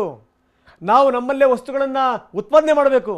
ಮೊದಲು ನಾವು ಸರಿಯಾದ ರೀತಿಯಲ್ಲಿ ಮಾಸ್ಕನ್ನು ತಯಾರು ಮಾಡ್ತಿರಲಿಲ್ಲ, ಸ್ಯಾನಿಟೈಸರ್ನ ಸರಿಯಾದ ರೀತಿಯಲ್ಲಿ ತಯಾರು ಮಾಡ್ತಿರಲಿಲ್ಲ. ನಾವು ಎಲ್ಲವನ್ನೂ ಕೂಡ ನಾವು ಮಾಡ್ತೀವಿ. ಈ ಮುಖಾಂತರ ಏನು ಅಂತಂದರೆ ಬೇರೆ ಬೇರೆ ದೇಶದವರಿಗೆ ನಾವು ಒಂದು ಸಂದೇಶವನ್ನು ರವಾನಿಸ್ತೀವಿ. ಇಡೀ ವಿಶ್ವಕ್ಕೆ ಭಾರತ ಮಾದರಿ ಆಗಬೇಕು, ಆ ರೀತಿಯ ರಾಷ್ಟ್ರವನ್ನು ಕಟ್ಟುವಂಥ ಪ್ರಯತ್ನವನ್ನು ಮಾಡ್ತೀವಿ ಅಂತಾರೆ ಮೋದಿ. ಭಾಳ ಗಮನಿಸಬೇಕಾದಂಥ ಸಂಗತಿ ನಾನು ಹೇಳ್ತಾ ಇದ್ದೆ ಏನು ಅಂತಂದರೆ, ಒಂದು ಲೆಕ್ಕದಲ್ಲಿ ಎಲ್ಲರೂ ಮನೇಲಿ ಇದ್ದು ಒಂದು ಲೆಕ್ಕದಲ್ಲಿ ಬುದ್ಧಿಗೆ ಜ್ಞಾನಕ್ಕೆ ಒಂಥರ ಜಿಡ್ಡು ಬಡ್ದಂಗಾಗ್ಬಿಟ್ಟಿತ್ತು. ಒಂದು ಲೆಕ್ಕದಲ್ಲಿ ಮೋದಿ 5 ಸ್ತಂಭಗಳ ಸೂತ್ರವನ್ನು ಹೇಳಿದ್ದಾರೆ. ಏನಿದು 5 ಸ್ತಂಭಗಳು? ಆರ್ಥಿಕತೆ, ಮೂಲಸೌಕರ್ಯ, ನಮ್ಮ ವ್ಯವಸ್ಥೆ ಅಂದರೆ ಪ್ರೆಸೆಂಟ್ ವ್ಯವಸ್ಥೆ ಏನಿದೆಯಲ್ಲ ಆ ವ್ಯವಸ್ಥೆ, ತಂತ್ರಜ್ಞಾನ ಆಧಾರಿತ ವ್ಯವಸ್ಥೆ, ಡೆಮೋಗ್ರಫಿ. ಈ 5 ಸ್ತಂಭಗಳ ಸೂತ್ರವನ್ನು ಮೋದಿ ಪ್ರಕಟಿಸಿರುವಂಥದ್ದು. ಕೊನೆಯದಾಗಿ ಬೇಡಿಕೆ ಅಂತ ಕೂಡ ಮೋದಿ ಹೇಳಿದ್ದಾರೆ. ಅಂದರೆ ಪ್ರತಿ ವಿಚಾರಗಳನ್ನು ಕೂಡ ಮೋದಿ ತಮ್ಮದೇ ಆದಂಥ ರೀತಿಯಲ್ಲಿ ವಿಶ್ಲೇಷಣೆ ಮಾಡಿದ್ದಾರೆ. ಬೇಡಿಕೆ ಹೆಚ್ಚಲಿಕ್ಕೆ ಪೂರೈಕೆ ಸರಪಳಿ ನಿರಂತರವಾಗಿರಬೇಕು ಅನ್ನುವಂಥದ್ದು. ಬೇಡಿಕೆ ಹೆಚ್ಚಬೇಕು, ಅದಕ್ಕೆ ತಕ್ಕ ಹಾಗೆ ಪೂರೈಕೆಗಳು ಕೂಡ ಇರಬೇಕು. ಸ್ವಾವಲಂಬಿ ಭಾರತಕ್ಕೆ ನಿರಂತರವಾಗಿ ನಾವು ಹೋರಾಟ ಮಾಡಬೇಕು. ಸ್ವಾವಲಂಬಿ ಭಾರತದಿಂದ ಮಾತ್ರ ನಾವು ನಿಜವಾದಂಥ ಭಾರತವನ್ನು ಕಟ್ಟಲಿಕ್ಕೆ ಸಾಧ್ಯ, ಬಲಿಷ್ಠ ಭಾರತವನ್ನು ಕಟ್ಟಲಿಕ್ಕೆ ಸಾಧ್ಯ, ಸ್ವಾಭಿಮಾನಿ ಭಾರತವನ್ನು ಕಟ್ಟಲಿಕ್ಕೆ ಸಾಧ್ಯ ಅನ್ನುವಂಥ ಮಾತನ್ನು ಮೋದಿಯವರು ಹೇಳಿರುವಂಥದ್ದು. 5 ಸ್ತಂಭಗಳ ಸೂತ್ರವನ್ನು ಹೀಗಾಗೇ ಮೋದಿ ಇಲ್ಲಿ ಪ್ರಸ್ತಾಪ ಮಾಡಿದ್ದಾರೆ. ಅದು ಪ್ರಮುಖವಾಗಿ ಬರುವಂಥದ್ದು ಮೊದಲನೇದು ಆರ್ಥಿಕತೆಯೇ. ಯಾಕಂದರೆ ಆರ್ಥಿಕತೆಯನ್ನು ಹೆಂಗೆ ಸದೃಢ ಮಾಡಬೇಕು ಅನ್ನುವಂಥದ್ದು. ಆರ್ಥಿಕತೆಯ ಜೊತೆಗೆ ಬರುವಂಥದ್ದು ಮೂಲಸೌಕರ್ಯದಲ್ಲಿ ನಮ್ಮ ವ್ಯವಸ್ಥೆ ಎಷ್ಟರ ಮಟ್ಟಿಗೆ ಮೂಲಸೌಕರ್ಯಕ್ಕೆ ಆರ್ಥಿಕತೆಗೆ ತಕ್ಕ ಹಾಗೆ ಮಾರ್ಪಾಡಾಗಬೇಕು, ಆ ಎಲ್ಲ ಸಂಗತಿಗಳನ್ನು ಮೋದಿ ಹೇಳ್ತಾ ಹೋಗ್ತಾರೆ. ತಂತ್ರಜ್ಞಾನ ಆಧಾರಿತ ವ್ಯವಸ್ಥೆ ಬರಬೇಕು. ಯಾಕಂದರೆ ಬರೀ ನಾವೆಲ್ಲವನ್ನು ಕೂಡ ನಾವೇ ಮಾಡ್ತೀವಿ, ಏನು ಅಂದರೆ ಬರೀ ಮನುಷ್ಯರಿಂದ ಮಾತ್ರ ಮಾಡಿಸ್ತೀವಿ ಅಲ್ಲ. ವಿಜ್ಞಾನ ತಂತ್ರಜ್ಞಾನಗಳು ಬೆಳೆದಂಗೆ ತಂತ್ರಜ್ಞಾನ ಆಧಾರಿತ ವ್ಯವಸ್ಥೆಗಳು ಕೂಡ ಬರಬೇಕು. ಡೆಮೋಗ್ರಫಿ ಆಧಾರಿತ ಕೆಲಸ ಕಾರ್ಯಗಳು ಆಗಬೇಕು. ಕೊನೆಯದಾಗಿ ಬೇಡಿಕೆ ಅನ್ನುವಂಥ ಮಾತನ್ನು ಕೂಡ ಮೋದಿಯವರು ಹೇಳಿದ್ದಾರೆ. ಅಂದರೆ ಬೇಡಿಕೆಗೆ ತಕ್ಕ ಹಾಗೆ ಪೂರೈಕೆ ಕೂಡ ಇರಬೇಕು ಅನ್ನುವಂಥ ಮಾತು. ವೆರಿ ಇಂಪಾರ್ಟೆಂಟ್ ಸಂಗತಿ ಇದು. ಬೇಕಾದಷ್ಟು ಬೇಕು ಅಂತ ಅನಿಸುತ್ತೆ, ಆದರೆ ಪೂರೈಕೆ ಮಾಡುವಂಥ ಸ್ಥಿತಿನಲ್ಲಿ ಗತಿನಲ್ಲಿ ನಾವಿದ್ದೀವಾ? ಅದಕ್ಕೇನು ಅಂತಂದರೆ ಬೇಡಿಕೆನೂ ಹೆಚ್ಚಬೇಕು, ಪೂರೈಕೆನೂ ಹೆಚ್ಚಬೇಕು. ಅಂತಂದರೆ ಬೇಡಿಕೆ ಮತ್ತು ಪೂರೈಕೆಯ ಸರಪಳಿ ಇದೆಯಲ್ಲ, ಅದು ನಿರಂತರವಾಗಿರಬೇಕು ಅನ್ನುವಂಥದ್ದು. ಬೇಡಿಕೆ ಇದ್ದ ಸಂದರ್ಭದಲ್ಲಿ ನಾವೇನಾದರೂ ಪೂರೈಕೆ ಮಾಡಲಿಲ್ಲ ಅಂತಂದರೆ ಯಾವುದು ಕೂಡ ಆಗಲ್ಲ. ಭಾರತ ಹೇಗಾಗಬೇಕು ಅಂತಂದರೆ ಇಲ್ಲಿ ಭಾರತದ ಒಳಗಡೆಗೆ, ದೇಶದ ಒಳಗಡೆಗೆ ಪೂರೈಕೆ ಮಾಡುವಂಥ ಶಕ್ತಿ ಸಾಮರ್ಥ್ಯ ಕೂಡ ಇರಬೇಕು. ದೇಶದ ಹೊರಗಡೆಗೆ ಅಂದರೆ ಬೇರೆ ಬೇರೆ ದೇಶಗಳಿಗೆ, ವಿಶ್ವಕ್ಕೆ ಪೂರೈಕೆ ಮಾಡುವಂಥ ಶಕ್ತಿ ಸಾಮರ್ಥ್ಯಗಳು ಕೂಡ ಬರಬೇಕು. ಈ ಮುಖಾಂತರ ಎಲ್ಲೋ ಒಂದು ಕಡೆಗೆ ಮೋದಿ ಒಂದು ಹಿಂಟ್ ಕೊಡ್ತಾ ಇದ್ದಾರೆ, ಒಂದು ಕ್ಲೂ ಕೊಡ್ತಾ ಇದ್ದಾರೆ. ಅಂದರೆ ಚೀನಾಕ್ಕೆ ನಾವು ಸಡ್ಡು ಹೊಡಿತೀವಿ ಅನ್ನುವಂಥ ಸಂದೇಶ ಕೂಡ ಇದರಲ್ಲಿದೆ. ಗಮನಿಸಬೇಕು. ಏನು ಅಂತಂದರೆ ನಾವು ದೇಶವನ್ನು ಕಟ್ಟೋಣ ಅಂತಂದರೆ ನಾವೇ ತಯಾರು ಮಾಡೋಣ. ನಾನು ಹೇಳ್ತಾ ಇದ್ದೆ, ಒಂದು ಮಾಸ್ಕ್ನ ವಿಚಾರಕ್ಕೆ ಸಂಬಂಧಪಟ್ಟಗೂ ಕೂಡ ಮೋದಿ ಚರ್ಚೆ ಮಾಡಿದ್ದಾರೆ. ಸ್ಯಾನಿಟೈಸರ್ ವಿಚಾರಕ್ಕೆ ಸಂಬಂಧಪಟ್ಟಂಗೆ ಚರ್ಚೆ ಮಾಡಿದ್ದಾರೆ. ಮತ್ತೆ ಹೇಳ್ತಾರೆ, ನಮ್ಮ ಸಂಕಲ್ಪ ಮತ್ತಷ್ಟು ದೃಢವಾಗಬೇಕು, ಸದೃಢ ಆಗಬೇಕು ಅನ್ನುವಂಥ ಮಾತನ್ನು ಹೇಳ್ತಾರೆ. 21ನೇ ಶತಮಾನ ಭಾರತದ ಶತಮಾನ ಅಂತ ನಾವು ಹೇಳ್ತಾ ಬಂದಿದ್ದೀವಿ. ಆದರೆ ಭಾರತದ ಶತಮಾನ ಆಗೋದು ಹೇಗೆ? ಕೊರೋನಾದಿಂದಾಗಿ ವಿಶ್ವದಲ್ಲಿ ಏನೇನು ಆಗ್ತಾ ಇದೆ ಇದೆಲ್ಲ ಕಣ್ಣಾರೆ ಕಾಣ್ತಾ ಇದ್ದೀವಿ ನಾವು. ಭಾರತವನ್ನು ನಾವು ಗಮನಿಸಿದಾಗ, ನಾವು ನೋಡಿದಾಗ ನಿಜಕ್ಕೂ ನಮ್ಮ ಸಂಕಲ್ಪ ಸದೃಢವಾಗಬೇಕು. ಭಾರತವನ್ನು ಕಟ್ಟುವಂಥದ್ದು ನಮ್ಮೆಲ್ಲರ ಜವಾಬ್ದಾರಿ. ಇಡೀ ವಿಶ್ವಕ್ಕೆ ನಾವು ಮಾದರಿ ಆಗಬೇಕು. ನಾವು ಈ ವಿಚಾರಕ್ಕೆ ಸಂಬಂಧಪಟ್ಟಂಗೆ ದೇಶವನ್ನು ಹೆಂಗೆ ಕಟ್ಟಬೇಕು ಅನ್ನುವಂಥದ್ದು ನಮ್ಮ ಶಾಸ್ತ್ರಗಳಲ್ಲಿ ಈ ಹಿಂದೆನೇ ಹೇಳಿದ್ದಾರೆ. ಈ ವಿಚಾರಕ್ಕೆ ಸಂಬಂಧಪಟ್ಟಂಗೆ ಸಂಕಲ್ಪ ಸದೃಢವಾಗಿರಬೇಕು ಅಂತ ಮೋದಿ ಅದನ್ನೇ ಉಲ್ಲೇಖ ಮಾಡ್ತಾರೆ. ಆತ್ಮನಿರ್ಭರ ಭಾರತ ಅಂತ ಶಾಸ್ತ್ರಗಳು ಹೇಳಿವೆ. ಏನಿದ್ರ ಅರ್ಥ? ಆತ್ಮನಿರ್ಭರತೆ ಇರಲಿಲ್ಲ ಅಂತಂದ್ರೆ ಬದುಕು ಬರ್ಬರತೆ ಆಗುತ್ತೆ ಅನ್ನುವಂಥ ಮಾತು. ಸ್ವಾವಲಂಬಿ ಭಾರತ ಇವತ್ತು ಅತ್ಯಂತ ಪ್ರಬಲವಾಗಿದೆ ಅಂತ ಮಾತನ್ನು ಕೂಡ ಮೋದಿ ಹೇಳಿದ್ದಾರೆ. हमारे यहां कहा गया है, सर्वम आत्मवशम सुखम, अर्थात जो हमारे वश में है, जो हमारे नियंत्रण में है, वही सुख है. आत्मनिर्भरता हमें सुख और संतोष देने के साथ साथ सशक्त भी करती है. 21वीं सदी भारत की सदी बनाने का हमारा दायित्व आत्मनिर्भर भारत के प्रण से ही पूरा होगा. इस दायित्व को 130 करोड़ देशवासियों की प्राण शक्ति से ही ऊर्जा मिलेगी. आत्मनिर्भर भारत का ये युग हम भारतवासी के लिए नूतन प्रण भी होगा, नूतन पर्व भी होगा. अब एक नई प्राण शक्ति, नई संकल्प शक्ति, उसे लेकर के हमें आगे बढ़ना है. जब आचार विचार कर्तव्य भाव से सराबोर हो, कर्मठता की पराकाष्ठा हो, कौशल्य की पूंजी हो, तो आत्मनिर्भर भारत बनने से कौन रोक सकता है? हम भारत को आत्मनिर्भर भारत बना सकते हैं. हम भारत को आत्मनिर्भर बनाकर रहेंगे. ಪ್ರಾಣಶಕ್ತಿ ಮತ್ತು ಆತ್ಮಶಕ್ತಿಯ ಬಗ್ಗೆನೂ ಕೂಡ ಪ್ರಧಾನಿ ಮೋದಿ ಮಾಡಿರುವಂಥದ್ದು. ಹೇಗೆ ನಾವು ಸ್ವಾವಲಂಬಿ ಭಾರತವನ್ನು ನಾವು ಕಟ್ಟಬಹುದು, ಸ್ವಾಭಿಮಾನಿ ಭಾರತವನ್ನು ಕಟ್ಟಬಹುದು, ಅದೆಲ್ಲದರ ವಿವರಗಳನ್ನು ಮೋದಿ ಕೊಡ್ತಾ ಹೋಗ್ತಾರೆ. ನಮ್ಮ ಸಂಕಲ್ಪ ಮತ್ತಷ್ಟು ಸದೃಢವಾಗಬೇಕು. ಸದೃಢವಾದಂಥ ಸಂಕಲ್ಪದಿಂದ ಮಾತ್ರ ನಾವು ಸದೃಢವಾದಂಥ ಭಾರತವನ್ನು ಕಟ್ಟಲಿಕ್ಕೆ ಸಾಧ್ಯ, ಸ್ವಾಭಿಮಾನಿ ಭಾರತವನ್ನು ಕಟ್ಟಲಿಕ್ಕೆ ಸಾಧ್ಯ, ಬಲಾಢ್ಯ ಭಾರತವನ್ನು ಕಟ್ಟಲಿಕ್ಕೆ ಸಾಧ್ಯ ಅನ್ನುವಂಥದ್ದು. 21ನೇ ಶತಮಾನ ಭಾರತದ ಶತಮಾನ ಅಂತ ನಾವು ಹೇಳ್ತಾ ಬಂದಿದ್ದೀವಿ. ನಿಜ. ಹೆಂಗಾಗತ್ತೆ ಭಾರತದ ಶತಮಾನ? ನಮ್ಮಲ್ಲಿ ಸಂಕಲ್ಪ ಇದ್ದರೆ ಮಾತ್ರ. ಯಾಕಂದರೆ ಈ ಕೊರೋನಾದಿಂದ ವಿಶ್ವದಲ್ಲಿ ಆಗ್ತಿರೋದನ್ನು ನಾವು ಕಣ್ಣಾರೆ ಕಾಣ್ತಾ ಇದ್ದೀವಿ. ಎಲ್ಲ ದೇಶಗಳು ನಡುವೆ ಹೋಗ್ತಾ ಇವೆ. ಇಂಥ ಸಂದರ್ಭದಲ್ಲಿ ಭಾರತ ಹೊಸ ರೀತಿಯಲ್ಲಿ ಎದ್ದು ನಿಲ್ಲಬೇಕು. ಭಾರತವನ್ನು ಗಮನಿಸಿದಾಗ ಇದೆಲ್ಲ ನಮ್ಮ ಜವಾಬ್ದಾರಿ. ಇದು ನಾವು ಎಷ್ಟರ ಮಟ್ಟಿಗೆ ಸಂಕಲ್ಪ ಮಾಡ್ತೀವಿ, ಎಷ್ಟರ ಮಟ್ಟಿಗೆ ಗೆದ್ದು ನಿಲ್ತೀವಿ ಅನ್ನುವಂಥದ್ದು ಇದೆಯಲ್ಲ, ಇದು ನಮ್ಮ ಮೇಲೆ ಅವಲಂಬನೆ ಆಗಿದೆ ಅನ್ನುವಂಥ ಮಾತನ್ನು ಮೋದಿಯವರು ಹೇಳ್ತಿರುವಂಥದ್ದು. ಈ ಮುಖಾಂತರ ನಾವು ಇಡೀ ವಿಶ್ವಕ್ಕೆ ಮಾದರಿ ಆಗಬೇಕಾಗಿದೆ, ಮಾದರಿ ಆಗ್ತೀವಿ ಅನ್ನುವಂಥ ಸಂದೇಶವನ್ನು ಕೂಡ ಮೋದಿ ಕೊಟ್ಟಿದ್ದಾರೆ. ಯಾಕಂದರೆ ಈ ರೀತಿ ಈ ಸಂಕಲ್ಪ ಇದೆಯಲ್ಲ, ಸಂಕಲ್ಪ ಅನ್ನುವಂಥದ್ದು, ಸಂಕಲ್ಪದ ಸದೃಢತೆ ಅನ್ನುವಂಥದ್ದು ನಮ್ಮ ಶಾಸ್ತ್ರಗಳಲ್ಲೇ ಇದೆ. ಈ ಹಿಂದೆಯೇ ಶಾಸ್ತ್ರಗಳಲ್ಲಿ ಈ ಮಾತುಗಳನ್ನು ಹೇಳಲಾಗಿದೆ. ಹೇಗೆ ಸಂಕಲ್ಪ ಇರಬೇಕು, ಪ್ರಾಣಶಕ್ತಿ ಅಂದ್ರೇನು, ಆತ್ಮಶಕ್ತಿ ಅಂದ್ರೇನು, ಸಂಕಲ್ಪ ಶಕ್ತಿ ಅನ್ನುವಂಥದ್ದೇನು, ಅದೆಲ್ಲವನ್ನು ಕೂಡ ಶಾಸ್ತ್ರಗಳಲ್ಲಿ ಹೇಳಿದ್ದಾರೆ. ನಾವು ಅದನ್ನು ಅಳವಡಿಸ್ಕೋಬೇಕು. ಈ ಮುಖಾಂತರ ಏನು ಅಂತಂದರೆ ಭವ್ಯ ಭಾರತವನ್ನು, ಶಕ್ತಿಶಾಲಿ ಭಾರತವನ್ನು, ಸ್ವಾಭಿಮಾನಿ ಭಾರತವನ್ನು, ಆತ್ಮಶಕ್ತಿಯ ಭಾರತವನ್ನು, ಸದೃಢವಾದಂಥ ಭಾರತವನ್ನು ಕಟ್ಟಬೇಕು ಅನ್ನುವಂಥ ಮಾತನ್ನು ಪ್ರಧಾನಿ ಮೋದಿಯವರು ಹೇಳಿರುವಂಥದ್ದು. ಭಾಳ ಗಮನಿಸಬೇಕಾದಂಥ ಸಂಗತಿ ಏನು ಅಂತಂದರೆ ಎಲ್ಲ ವಿಚಾರಗಳನ್ನು ಕೂಡ ಮೋದಿ ಒಂದೊಂದಾಗಿ ಎಲ್ಲ ವಿವರಗಳನ್ನು ಕೊಡ್ತಾ ಬಂದರು. ಭಾಳ ಗಮನಿಸಬೇಕಾದಂಥ ಸಂಗತಿ ಅಂದರೆ, ನಾನು ಹೇಳ್ತಾ ಇದ್ದೆ, ಹೇಗೆ ಒಬ್ಬ ನಾಯಕ ಜನರ ನಾಡಿ ಮಿಡಿತವನ್ನು ಎಷ್ಟರ ಮಟ್ಟಿಗೆ ಅಳಿತಾನೆ, ಎಷ್ಟರ ಮಟ್ಟಿಗೆ ಹಿಡಿತಾನೆ ಅನ್ನಲಿಕ್ಕೆ ಬೆಸ್ಟ್ ಎಕ್ಸಾಂಪಲ್ ಇದು ಅನ್ನುವಂಥದ್ದು. ಮೋದಿಯವರು ಇನ್ನಷ್ಟು ಸಂಗತಿಗಳು ಮಾತಾಡಿದ್ದಾರೆ. ಮೋದಿಯವರೇನೋ ಘೋಷಣೆಯನ್ನು ಮಾಡಿದ್ರು, ದೊಡ್ಡ ಪ್ಯಾಕೇಜನ್ನೇ ಘೋಷಣೆ ಮಾಡಿರುವಂಥದ್ದು. ಆದರೆ ಆರ್ಥಿಕ ಸ್ಥಿತಿಗತಿಗಳು ಏನೇನು, ವೆರಿ ಇಂಪಾರ್ಟೆಂಟ್ ಸಂಗತಿ ಇದು. ವಿಶೇಷ ಆರ್ಥಿಕ ಪ್ಯಾಕೇಜ್ ಲಾಭ ಯಾರಿಗೆಲ್ಲ ಸಿಗುತ್ತೆ, ವೆರಿ ಇಂಪಾರ್ಟೆಂಟ್. ಯಾರ್ಯಾರಿಗೆಲ್ಲ ಇದ್ರ ಲಾಭ ಸಿಗುತ್ತೆ ಅನ್ನುವಂಥದ್ದು ನಿರ್ಮಲಾ ಸೀತಾರಾಮನ್ರಿಂದ ಈ ಮಾಹಿತಿ ಸಿಗುತ್ತೆ. ನಾಳೆ ವಿತ್ತ ಸಚಿವೆ ನಿರ್ಮಲಾ ಸೀತಾರಾಮನ್ ಇದೆಲ್ಲದರ ಬಗ್ಗೆ ಇಂಚಿಂಚು ಮಾಹಿತಿಯನ್ನು ನೀಡ್ತಾ ಹೋಗ್ತಾರೆ. ಆರ್ಥಿಕ ಪ್ಯಾಕೇಜ್ ಬಗ್ಗೆ ನಿರ್ಮಲಾ ಸೀತಾರಾಮನ್ ಎಲ್ಲ ಮಾಹಿತಿಗಳನ್ನು ಕೂಡ ನಾಳೆ ಕೊಡ್ತಾರೆ. ಮೋದಿಯವರ ಘೋಷಣೆ ಇವತ್ತು, ಅದರ ಎಲ್ಲ ವಿವರಗಳು ನಾಳೆ ನಿರ್ಮಲಾ ಸೀತಾರಾಮನ್ ಅವರಿಂದ ಸಿಗುವಂಥದ್ದು. ವಿಶೇಷ ಆರ್ಥಿಕ ಪ್ಯಾಕೇಜ್ ಲಾಭ ಯಾರಿಗೆಲ್ಲ ಸಿಗುತ್ತೆ ಏನೋ ಅದರ ವಿವರಗಳನ್ನು ಕೊಡ್ತಾ ಹೋಗ್ತಾರೆ ನಿರ್ಮಲಾ ಸೀತಾರಾಮನ್ ನಾಳೆ. कल से शुरू करके आने वाले कुछ दिनों तक वित्त मंत्री जी द्वारा आपको आत्मनिर्भर भारत अभियान से प्रेरित इस आर्थिक पैकेज की विस्तार से जानकारी दी जाएगी. कल से शुरू करके आने वाले कुछ दिनों तक वित्त मंत्री जी द्वारा आपको आत्मनिर्भर भारत अभियान से प्रेरित इस आर्थिक पैकेज की विस्तार से जानकारी दी जाएगी. कल से शुरू कर ಮೋದಿಯವರ ಘೋಷಣೆ ಹಿನ್ನೆಲೆಯಲ್ಲಿ ನಾಳೆ ವಿತ್ತ ಸಚಿವೆ ನಿರ್ಮಲಾ ಸೀತಾರಾಮನ್ ಎಲ್ಲ ವಿವರಗಳನ್ನು ಕೊಡ್ತಾ ಹೋಗ್ತಾರೆ. ಯಾಕಂದರೆ ಈ ಪ್ಯಾಕೇಜಿನ ಘೋಷಣೆ, ಅದರ ಹಿಂದಿರುವಂಥ ಮರ್ಮ ಏನು, ಇದೆಲ್ಲದರ ಜೊತೆಗೆ ಏನಂದರೆ ಯಾರ್ಯಾರಿಗೆ ಈ ವಿಶೇಷ ಆರ್ಥಿಕ ಪ್ಯಾಕೇಜ್ನಲ್ಲಿ ಸಿಗುತ್ತೆ ಲಾಭ, ಇವೆಲ್ಲ ಸಂಗತಿಗಳನ್ನು ನಿರ್ಮಲಾ ಸೀತಾರಾಮನ್ ಜನರಿಗೆ ನಾಳೆ ಮುಟ್ಟಿಸ್ತಾರೆ.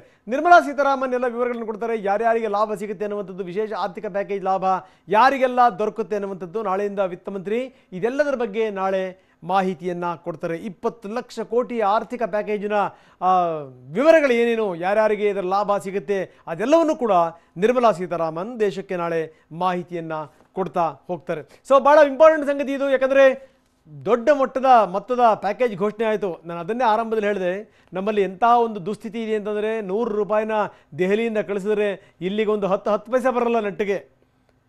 ಸೊ ಅಂಥ ಸ್ಥಿತಿ ಇರುತ್ತೆ. ಸೊ ಹೀಗಾಗಿ ಯಾರ್ಯಾರಿಗೆ ಲಭ್ಯ ಆಗುತ್ತೆ, ಎಷ್ಟರ ಮಟ್ಟಿಗೆ ಲಭ್ಯ ಆಗುತ್ತೆ ಅನ್ನುವಂಥದ್ದು ವೆರಿ ವೆರಿ ಇಂಪಾರ್ಟೆಂಟ್ ಸಂಗತಿ. ಸೊ ಹೀಗಾಗಿ ಏನು ಅಂತಂದರೆ, ಬನ್ನಿ ಮತ್ತೆ ಅನ್ನದಾತನಿಗೆ ಬಂಪರ್ ವಿವರಗಳನ್ನು ಕೊಡ್ತಾ ಇದ್ದೀವಿ. ಕಿಸಾನ್ ಸಮ್ಮಾನ್ ಯೋಜನೆ ಮುಖಾಂತರ ಪ್ರತಿ ರೈತರಿಗೂ ಹಣ ಸಿಗುವಂಥದ್ದು. ಆಗಲೇ ಕೂಡ ನಾವು ಇದ್ರ ಬಗ್ಗೆ ವಿವರಗಳು ಕೊಟ್ಟಿವಿ, ಮತ್ತೆ ಅದನ್ನು ನಾವು ರಿಪೀಟ್ ಮಾಡ್ತಾ ಇದ್ದೀವಿ. ರೈತರ ಬ್ಯಾಂಕ್ ಖಾತೆಗೆ ಹಣಕಾಸಿನ ನೆರವು ಸಿಗುತ್ತೆ. ಹಣಕಾಸಿನ ನೆರವು ಸಿಗುತ್ತೆ ಅನ್ನುವಂಥದ್ದು ಬೆಳೆ ಕಳ್ಕೊಂಡವರು, ಬೆಳೆ ಬಂದರೂ ಕೂಡ ಮಾರಾಟ ಮಾಡಲಿಕ್ಕೆ ಆಗದೇ ಇರುವಂಥವ್ರು, ನಷ್ಟ ಅನುಭವಿಸಿರುವಂಥವ್ರು, ಇವರೆಲ್ಲರಿಗೂ ಕೂಡ ಒಂದು ಲೆಕ್ಕದಲ್ಲಿ ಬಂಪರ್ ಘೋಷಣೆ ಆಗಿದೆ. ಬೆಳೆದ ಬೆಳೆಗೆ ಉತ್ತಮ ಬೆಲೆ ಸಿಗದೇ ಇರುವಂಥ ರೈತರು, ಬೆಳೆಯನ್ನು ಹಾಳು ಮಾಡ್ಕೊಂಡಿರುವಂಥವ್ರು, ಬೆಳೆ ಬೆಳೆದರೂ ಕೂಡ ಅದನ್ನು ಮಾರ್ಕೆಟಿಗೆ ಮುಟ್ಸೋಕೆ ಆಗದೇ ಇರುವಂಥ ರೈತರೇನಿದಾರಲ್ಲ ಅಂಥವ್ರಿಗೆ ವಿಶೇಷ ಪ್ಯಾಕೇಜಿನ ಲಾಭ ಸಿಗುವಂಥ ಸಾಧ್ಯತೆಗಳು ನಿಚ್ಚಳವಾಗಿದೆ ಅನ್ನುವಂಥದ್ದು. ಇನ್ನು ಬಡವರಿಗೂ ರೈತರಿಗೂ ಕೂಡ ಹಣ ಸಿಗುತ್ತೆ ಅಂತ ಈ ಏನಂದರೆ ವಿಶೇಷ ಪ್ಯಾಕೇಜ್ನ ಘೋಷಣೆಗಳಲ್ಲಿ ಅದು ಕೂಡ ಇರುವಂಥದ್ದು. ಅದರಲ್ಲೂ ಏನಂದರೆ ಮಧ್ಯಮ ವರ್ಗದವರು, ಶ್ರಮಿಕರು, ಕಾರ್ಮಿಕರು. ನೋಡಿ ನಾವು ತೋರಿಸ್ತಾ ಇದ್ದೀವಿ ಕಾರ್ಮಿಕರಿಗೆ ನೆರವು ಯಾವ ರೀತಿ ಸಿಗುತ್ತೆ ಅನ್ನುವಂಥದ್ದು. ಲಾಕ್ಡೌನ್ನಿಂದಾಗಿ ಕಾರ್ಮಿಕರಿಗೆ ಯಾವುದೇ ಕೆಲಸ ಕಾರ್ಯಗಳಿರಲಿಲ್ಲ, ಪಾಪ ಮನೆಯಲ್ಲೇ ಕೂತ್ಕೊಂಡಿದ್ರು. ತಿನ್ನೋ ಅನ್ನಕ್ಕೂ ಕೂಡ ಪರದಾಡಬೇಕಾಗಿತ್ತು ಅಂತ ಒಂದು ಸ್ಥಿತಿ ಇತ್ತು. ಒಪ್ಪತ್ತಿನ ಊಟಕ್ಕೂ ಕೂಡ ಕಷ್ಟಪಡಬೇಕಾಗಿತ್ತು ಕಾರ್ಮಿಕರು ಅಂತ ಒಂದು ಸ್ಥಿತಿ ಇತ್ತು. ಈಗ ಸ್ಥಿತಿಗತಿಗಳು ನಿಧಾನವಾಗಿ ಬದಲಾಗುತ್ತೆ ಅನ್ನುವಂಥ ಒಂದು ಆಶಾಭಾವನೆ. ಯಾಕಂದರೆ ಕಾರ್ಮಿಕರಿಗೆ ನೆರವು ಸಿಗುತ್ತೆ ಈ ಘೋಷಣೆಯಲ್ಲಿ. ಸದ್ಯದ ಪರಿಸ್ಥಿತಿಯಲ್ಲಿ ಕುಟುಂಬ ನಿರ್ವಹಣೆಗೂ ಕೂಡ ಪರದಾಡ್ತಾ ಇದ್ರು ಅಂಥವರಿಗೆ ಈ 20 ಲಕ್ಷ ಕೋಟಿಯ ಪ್ಯಾಕೇಜ್ನಲ್ಲಿ ನೆರವು ಸಿಗುತ್ತೆ. ಇಲ್ಲಿ ಕಾರ್ಮಿಕರು ಅಂದರೆ ಸಂಘಟಿತ ಕಾರ್ಮಿಕರು ಬರ್ತಾರೆ, ಅಸಂಘಟಿತ ಕಾರ್ಮಿಕರು ಬರ್ತಾರೆ. ಅವರೆಲ್ಲರೂ ಕೂಡ ಈ ಯೋಜನೆಯ ಲಾಭವನ್ನು ಪಡ್ಕೊಳ್ತಾರೆ ಅನ್ನುವಂಥದ್ದು. ಸರ್, ನಾನು ಹೇಳ್ತಾ ಇದ್ದೆ ಏನು ಅಂದರೆ, ಇಡೀ ವಿಶ್ವ ತಲೆ ಮೇಲೆ ಕೈ ಹೊತ್ಕೊಂಡು ಕೂತ್ಕೊಂಡಂಥ ಸಂದರ್ಭದಲ್ಲಿ ಈ ರೀತಿಯ ಒಂದು ಘೋಷಣೆ ಅಗತ್ಯ ಇತ್ತು. ಅದು ಭಾರತದ ಪ್ರಧಾನಿ ಎಲ್ಲದನ್ನೂ ಕೂಡ ಮನಗಂಡು ಈ ಘೋಷಣೆಯನ್ನು ಮಾಡಿದ್ದಾರೆ ಅನ್ನುವಂಥದ್ದು. ನೋಡಿ, ಭಾರತದಲ್ಲಿ 2 ಲಕ್ಷ PPE ಕಿಟ್ ಉತ್ಪಾದನೆ ಆಗ್ತಾ ಇದೆ. ಮೊದಲು ನಾವು ಯಾವುದನ್ನು ಕೂಡ ಉತ್ಪಾದನೆ ಮಾಡ್ತಿರ್ಲಿಲ್ಲ, ಅದನ್ನೇ ಹೇಳ್ತಾ ಹೋಗ್ತಾರೆ. ಅದೇ ರೀತಿ 2 ಲಕ್ಷ N95 ಮಾಸ್ಕನ್ನು ಉತ್ಪಾದನೆ ಮಾಡ್ತಾ ಇದ್ದೀವಿ ನಾವು ಪ್ರತಿದಿನ. ಮೊದಲು ಆ ರೀತಿಯ ಉತ್ಪಾದನೆ ಇರಲಿಲ್ಲ ನಮ್ಮಲ್ಲಿ. ಸ್ವಾವಲಂಬಿ ಭಾರತ ಇಂದು ಪ್ರಬಲವಾಗಿದೆ. ಸ್ವಾವಲಂಬಿ ಭಾರತದ ಬೇರುಗಳು ನಿಧಾನವಾಗಿ ಕೆಳಗಡೆ ಇಳಿತಾ ಇವೆ. ಕೊರೋನಾ ಸಂಕಷ್ಟ ಆರಂಭವಾದಂಥ ಸಂದರ್ಭದಲ್ಲಿ 1 PPE ಕಿಟ್ ಉತ್ಪಾದನೆ ಕೂಡ ಇರಲಿಲ್ಲ. ಆದರೆ ಇವತ್ತು 2 ಲಕ್ಷ PPE ಕಿಟ್ ಉತ್ಪಾದನೆಯನ್ನು ನಾವು ಮಾಡ್ತಾ ಇದ್ದೀವಿ ಅಂತಂದರೆ ಎಷ್ಟರ ಮಟ್ಟಿಗೆ ಭಾರತದಲ್ಲಿ ಉತ್ಪಾದನೆ ಅನ್ನುವಂಥದ್ದು ಗರಿಷ್ಠ ಮಟ್ಟದಲ್ಲಿದೆ ಅನ್ನೋದು ಗೊತ್ತಾಗುತ್ತೆ ಅನ್ನುವಂಥದ್ದು. ಅದೇ ರೀತಿ 2 ಲಕ್ಷ N95 ಮಾಸ್ಕನ್ನು ಉತ್ಪಾದನೆ ಮಾಡ್ತಾ ಇದ್ದೀವಿ. ಇದು ಕೂಡ ಸಾಮಾನ್ಯ ಸಂಗತಿ ಅಲ್ಲ. ಸ್ವಾವಲಂಬಿ ಭಾರತ ಅಂತಂದರೆ ಇದು ಸ್ವಾವಲಂಬಿ ಭಾರತ ಅಂತಾರೆ ಮೋದಿ.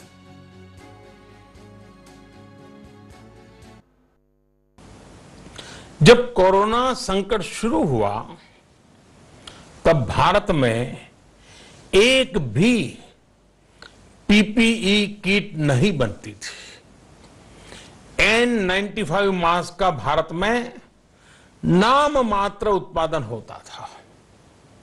आज स्थिति ये है कि भारत में ही हर रोज 2 लाख PPE और 2 लाख N95 मास्क बनाए जा रहे हैं. जब कोरोना ಎಷ್ಟು ಮಟ್ಟಿಗೆ ಭಾರತದಲ್ಲಿ ಉತ್ಪಾದನೆ ಶುರುವಾಗಿದೆ ಅದನ್ನು ಮೋದಿ ವಿವರವಾಗಿ ಹೇಳ್ತಾ ಇದ್ದಾರೆ. ಎಷ್ಟು ನಾವು PPE ಕಿಟ್ಗಳನ್ನು ತಯಾರು ಮಾಡ್ತಾ ಇದ್ವಿ, ಎಷ್ಟು ಮಾಸ್ಕ್ಗಳನ್ನು ತಯಾರು ಮಾಡ್ತಿದ್ವಿ. ಕೊರೋನಾ ಸಂಕಷ್ಟ ಬಂದಂಥ ಸಂದರ್ಭದಲ್ಲಿ 1 PPE ಕಿಟ್ ಉತ್ಪಾದನೆ ಕೂಡ ದೇಶದಲ್ಲಿ ಇರಲಿಲ್ಲ.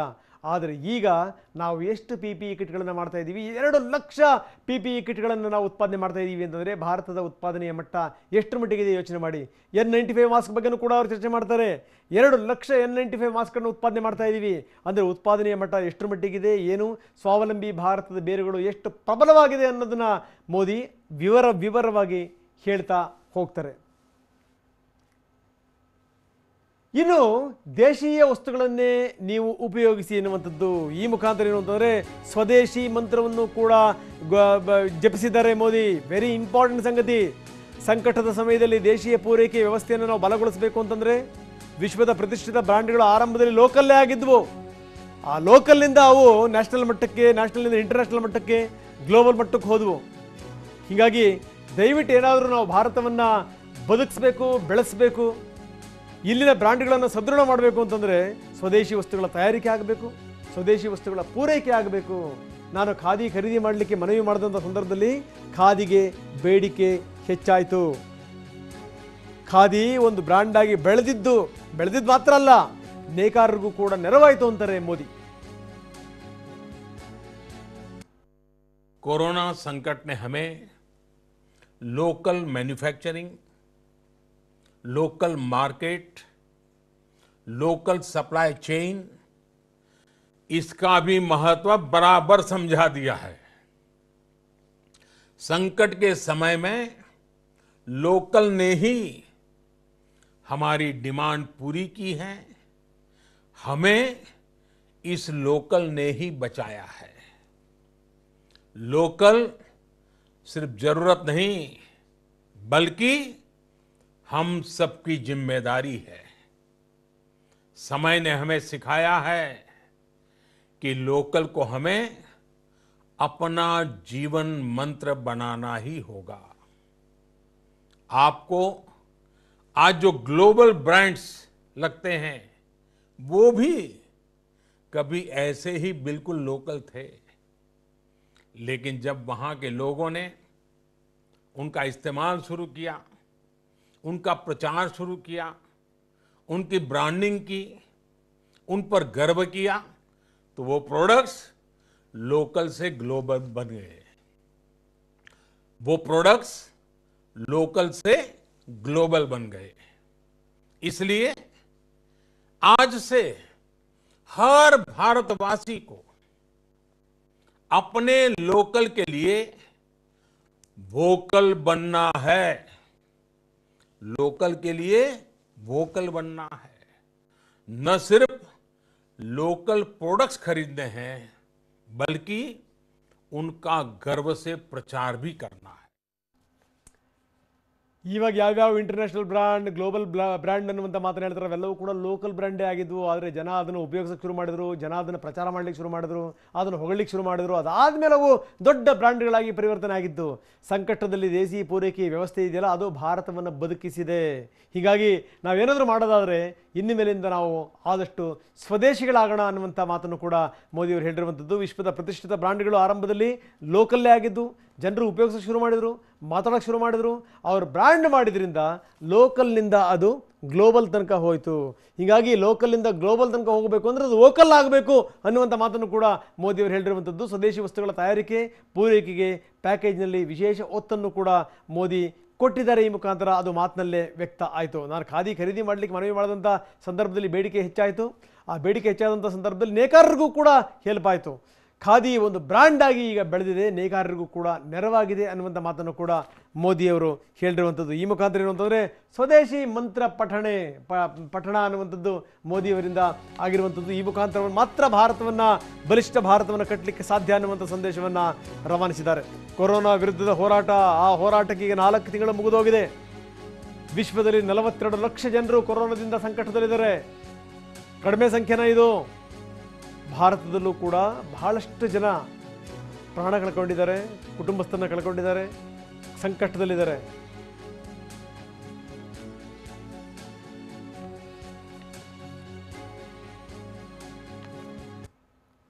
तमाम देशों के 42 लाख से ज्यादा लोग कोरोना से संक्रमित हुए हैं। तमाम देशों के 42 लाख से ज्यादा लोग कोरोना से संक्रमित हुए हैं। ವಿಶ್ವದಲ್ಲಿ ಅದೆಷ್ಟು ಜನ ಸಂಕಷ್ಟಕ್ಕೊಳಗಾಗಿದ್ದಾರೆ, ಭಾರತದಲ್ಲಿ ಅದೆಷ್ಟು ಜನ ಪ್ರಾಣ ತೆತ್ತಿದ್ದಾರೆ, ಆ ವಿವರಗಳನ್ನು ಕೂಡ ಮೋದಿ ತಮ್ಮ ಮಾತಿನಲ್ಲಿ ಹೇಳ್ತಾ ಹೋದರು. ಒಂದು ಸಣ್ಣ ಈ ವೈರಸ್ ಅನ್ನುವಂಥದ್ದು ಹೆಂಗೆ ಇಡೀ ವಿಶ್ವವನ್ನು ಅಲುಗಾಡಿಸಿದೆ. ಕೊರೋನಾ ವಿರುದ್ಧದ ಹೋರಾಟದಲ್ಲಿ ಈಗಾಗಲೇ ನಾವು 4 ತಿಂಗಳನ್ನು ಮುಗಿಸಿ ಆಗಿದೆ. 42 ಲಕ್ಷ ಜನರು ಪಡಬಾರದ ಕಷ್ಟವನ್ನು ಪಟ್ಟಿದ್ದಾರೆ. ವಿಶ್ವದಲ್ಲಿ 42 ಲಕ್ಷ ಜನರಿಗೆ ಆ ಕೊರೋನಾದಿಂದ ಸಂಕಷ್ಟ ಎದುರಾಗಿದೆ. ಭಾರತದಲ್ಲೂ ಕೂಡ ಬಹಳಷ್ಟು ಜನರಿಗೆ ಬಹಳಷ್ಟು ರೀತಿಯ ನಷ್ಟಗಳಾಗಿದೆ, ಸಾವು ನೋವುಗಳಾಗಿದೆ, ತಮ್ಮ ಕುಟುಂಬಸ್ಥರನ್ನು ಕೂಡ ಕಳ್ಕೊಂಡಿದ್ದಾರೆ. ಭಾರತದಲ್ಲೂ ಕೂಡ ಒಂದು ವೈರಸ್ ಇಡೀ ವಿಶ್ವವನ್ನು ಅಲ್ಲೋಲ ಕಲ್ಲೋಲ ಮಾಡಿದೆ ಅನ್ನುವಂಥದ್ದು. ಸೊ ಈ ಮುಖಾಂತರ ಏನು ಅಂದರೆ ಗಮನಿಸಬೇಕು ಖಂಡಿತವಾಗಲೂ, ಕೊರೋನಾ ಮಾನವ ಕುಲಕ್ಕೆ ಒಂದು ಲೆಕ್ಕದಲ್ಲಿ ಕಲ್ಪನಾತೀತ ಸನ್ನಿವೇಶವನ್ನು ಸೃಷ್ಟಿ ಮಾಡಿದೆ. ಇದೆಲ್ಲದರ ಜೊತೆಗೆ ಒಂದು ಮೋದಿಯವರು ಹೇಳಿದರು, ಗಮನಿಸಬೇಕಾದಂಥ ಸಂಗತಿ, ನಾವು ಕೊರೋನಾ ಜೊತೆಗೆ ಬದುಕಬೇಕು ನಿಜ, ಆದರೆ ಕೊರೋನಾದ ಹತ್ರನೇ ಎಲ್ಲವನ್ನೂ ಕೂಡ ಕೈಯಿಂದ ಕೊಟ್ಟು ನಾವು ಸುಮ್ಮನಿರಬೇಕು ಅನ್ನುವಂಥದ್ದೆಲ್ಲ ಖಂಡಿತವಾಗ್ಲೂ. ಕೊರೋನಾ ಜೊತೆಗೆ ಹೋರಾಟ ಮಾಡ್ತಾನೆ ನಾವು ದೇಶವನ್ನು ಕೂಡ ಕಟ್ಟಬೇಕು ಅನ್ನುವಂಥದ್ದು. ಯಾಕಂದರೆ ನೋಡಿ, ಮೋದಿಯವರು ಹಿಂಗೆ ಹೇಳ್ತಿರುವಂಥ ಸಂದರ್ಭದಲ್ಲಿ ಕರ್ನಾಟಕದಲ್ಲಿ ಈಗಾಗಲೇ 63 ಸಂಖ್ಯೆ ತಲುಪಿದೆ ಪಾಸಿಟಿವ್ ಇವತ್ತು. ಎಷ್ಟು ಮಟ್ಟಿಗೆ ಸ್ಥಿತಿಗತಿಗಳು, ಇದ್ರ ಬಗ್ಗೆ ನಾನು ಇನ್ನಷ್ಟು ಮಾತಾಡ್ತೀನಿ. 20 ಲಕ್ಷ ಕೋಟಿ ರೂಪಾಯಿಯ ಘೋಷಣೆಯನ್ನು ಮಾಡಿರುವಂಥದ್ದು ಪ್ಯಾಕೇಜ್. ಈ ಪ್ಯಾಕೇಜ್ ಸಾಮಾನ್ಯ ಸಂಗತಿ ಅಲ್ಲ. ನಾನು ಹೇಳ್ತಾ ಇದ್ದೆ 2 ಸಂಗತಿಗಳನ್ನು ಪದೇ ನಿಮ್ಮ ಎದುರುಗಡೆ ನಾನು ಇಟ್ಟಿದ್ದೀನಿ. ಏನಂತಂದರೆ, ಕರ್ನಾಟಕ ರಾಜ್ಯದ ಬಜೆಟ್ ಇದೆಯಲ್ಲ, ಬಹುಶಃ 8 ರಿಂದ 10 ವರ್ಷಗಳ ಕಾಲ ಬಜೆಟನ್ನು ನಾವೇನು ಮಂಡಿಸ್ತೀವಿ, ಘೋಷಣೆ ಮಾಡ್ತೀವಿ, ಅಷ್ಟು ಮೊತ್ತವನ್ನು ಈ ಪ್ಯಾಕೇಜ್ನಲ್ಲಿ ಇಟ್ಟಿರುವಂಥದ್ದು ನಂಬರ್ 1. ನಂಬರ್ 2 ಏನು ಅಂತಂದರೆ, ಈ ಹಣವನ್ನು ಕರೆಕ್ಟಾಗಿ ಏನಾದರೂ ಹಂಚಿದರೆ ಪ್ರತಿಯೊಬ್ಬ ವ್ಯಕ್ತಿಗೂ ಕೂಡ 15,000 ರೂಪಾಯಿ ಬರುತ್ತೆ ಅಂತ. ಅದರ ಅರ್ಥ ನಾಳೆ ನಿಮ್ಮ ದಿನ ಅಕೌಂಟಿಗೆ ಬಿದ್ದುಬಿಡುತ್ತೆ, ನೀವು ಅದನ್ನು ತೊಗೋಬೋದು. ಖಂಡಿತವಾಗಲೂ ಅದಲ್ಲ. ಅಂದರೆ ಅಷ್ಟು ದೊಡ್ಡ ಮೊತ್ತದ ಪ್ಯಾಕೇಜನ್ನು ಘೋಷಣೆ ಮಾಡಿದರು ಮೋದಿ ಅನ್ನುವಂಥದ್ದು.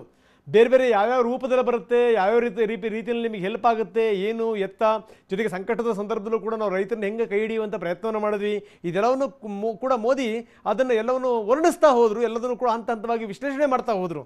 ಇದೆಲ್ಲ ವಿವರಗಳು ಅಂದರೆ ಯಾರ್ಯಾರಿಗೆ ಎಷ್ಟೆಷ್ಟರ ಮಟ್ಟಿಗೆ ಹೆಂಗೆ ಯಾವ್ಯಾವ ರೂಪದಲ್ಲಿ, ಅಂದರೆ ಯಾವ್ಯಾವ ಯೋಜನೆಗಳ ರೂಪದಲ್ಲಿ ನಿಮಗೆ ಅನುಷ್ಠಾನಕ್ಕಾಗುತ್ತೆ ಬರುತ್ತೆ ಅನ್ನೋದ್ರ ಬಗ್ಗೆ ನಿರ್ಮಲಾ ಸೀತಾರಾಮನ್ ನಾಳೆ ಎಲ್ಲ ವಿವರಗಳನ್ನು ಕೊಡುವಂಥ ಸಾಧ್ಯತೆಗಳಿದೆ. ಇದೆಲ್ಲದರ ಜೊತೆಗೆ ಒಂದು ಸಂಗತಿನ ಹೇಳಲೇಬೇಕು, ನಾವು ಕೊರೋನಾ ಜೊತೆಗೆ ಇರಬೇಕು, ಕೊರೋನಾವನ್ನು ಹೋರಾಡಬೇಕು, ಕೊರೋನಾ ವಿರುದ್ಧ ಕೊರೋನಾ ಜೊತೆಗೆ ಹೋರಾಟ ಮಾಡ್ತಾನೆ ದೇಶವನ್ನು ಕಟ್ಟಬೇಕು ಅನ್ನುವಂಥದ್ದು. ಯಾಕಂದರೆ ಇವತ್ತು ಕರ್ನಾಟಕದ ಸ್ಥಿತಿಗತಿಗಳನ್ನು ನೋಡುವಂಥ ಸಂದರ್ಭದಲ್ಲಿ ಭಯ ಆಗುತ್ತೆ. ಕರ್ನಾಟಕದಲ್ಲಿ ಇವತ್ತು ಬಂದಿರುವಂಥದ್ದು ಪಾಸಿಟಿವ್ ಕೇಸ್ಗಳು ಬರೋಬ್ಬರಿ 63.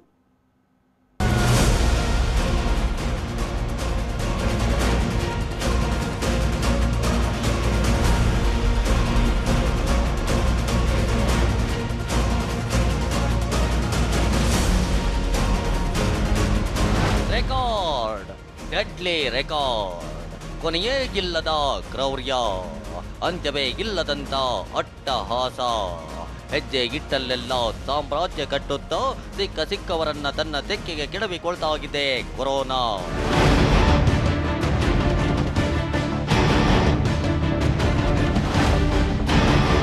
ಕರುನಾಡಿನಲ್ಲಿ ರಣಕೇಕೆ ಶುರು ಮಾಡಿ 2 ತಿಂಗಳಾದರೂ ಹೆಮ್ಮಾರಿಯ ಅಬ್ಬರದಲ್ಲಿ ಕಿಂಚಿತ್ತೋ ಕಡಿಮೆಯಾಗಿಲ್ಲ.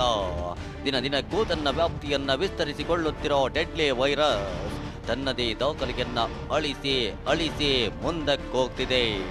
ಒಬ್ರಲ್ಲ ಇಬ್ರಲ್ಲ, ಬರೋಬ್ಬರಿ 63 ಮಂದಿಗೆ ಒಕ್ಕರಿಸಿಕೊಳ್ಳುವ ಮೂಲಕ ಇಂದು ಕರುನಾಡಿನಲ್ಲಿ ಸೋಂಕಿನ ದಾಖಲೆ ಬರೆದಿದೆ. ಮಂಗಳವಾರ ಮಹಾಮಾರಿ ಎಸೆದಿರೋ ಈ ಬಾಂಬ್ಗೆ ರಾಜ್ಯವೇ ಕಂಪಿಸುತ್ತಿದ್ದು ಕೋಟ್ಯಂತರ ಜನರಿಗೆ ದಿಗಿಲು ಮೂಡಿದೆ.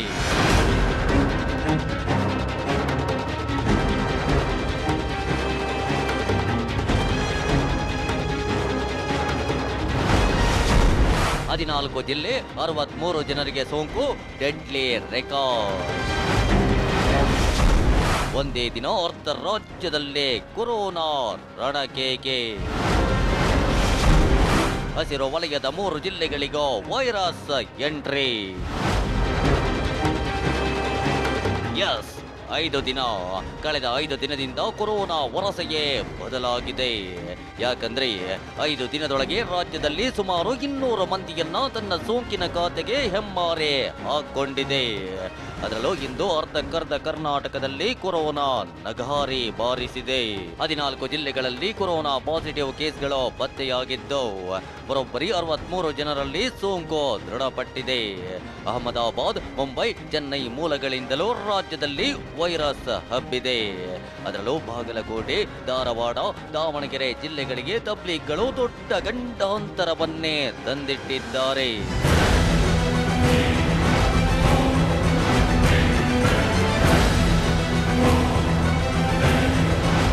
ಕರುಣೆ ಇಲ್ಲದ ಕೊರೋನಾ ಹಸಿರು ಜಿಲ್ಲೆಗಳಲ್ಲೂ ತನ್ನ ಪಾದ ಊರುತ್ತಿದೆ. ಕೋಲಾರಕ್ಕೆ ಹೊರ ರಾಜ್ಯ, ಹೊರ ಜಿಲ್ಲೆಗಳಿಂದ ಇವತ್ತು ಕೊರೋನಾ ಎಂಟ್ರಿ ಕೊಟ್ಟಿದೆ.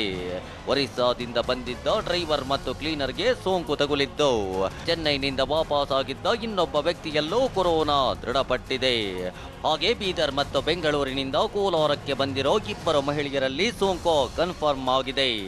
ಮತ್ತೊಂದೆಡೆ ಹಾಸನಕ್ಕೂ ಕ್ರೂರಿಯಿಂದ ಕಾಲಿಟ್ಟಿದೆ. ಮುಂಬೈನಿಂದ ಜಿಲ್ಲೆಗೆ ಮರಳಿದ್ದ ಚನ್ನರಾಯಪಟ್ಟಣದ ಒಂದೇ ಕುಟುಂಬದ 5 ಪಾಸಿಟಿವ್ ಬಂದಿದೆ. ಎಲ್ಲರನ್ನೂ ಕೋವಿಡ್ ಆಸ್ಪತ್ರೆಗೆ ಶಿಫ್ಟ್ ಮಾಡಲಾಗಿದೆ. ಏನೋ ಯಾದಗಿರಿಯಲ್ಲೋ ಇಂದು 2 ಕೊರೋನಾ ಕನ್ಫರ್ಮ್ ಆಗಿದ್ದು ಗ್ರೀನ್ ಝೋನ್ನಲ್ಲಿದ್ದ ಜಿಲ್ಲೆ ಕೊರೋನಾ ಖಾತೆಗೆ ಸೇರಿಕೊಂಡಿದೆ.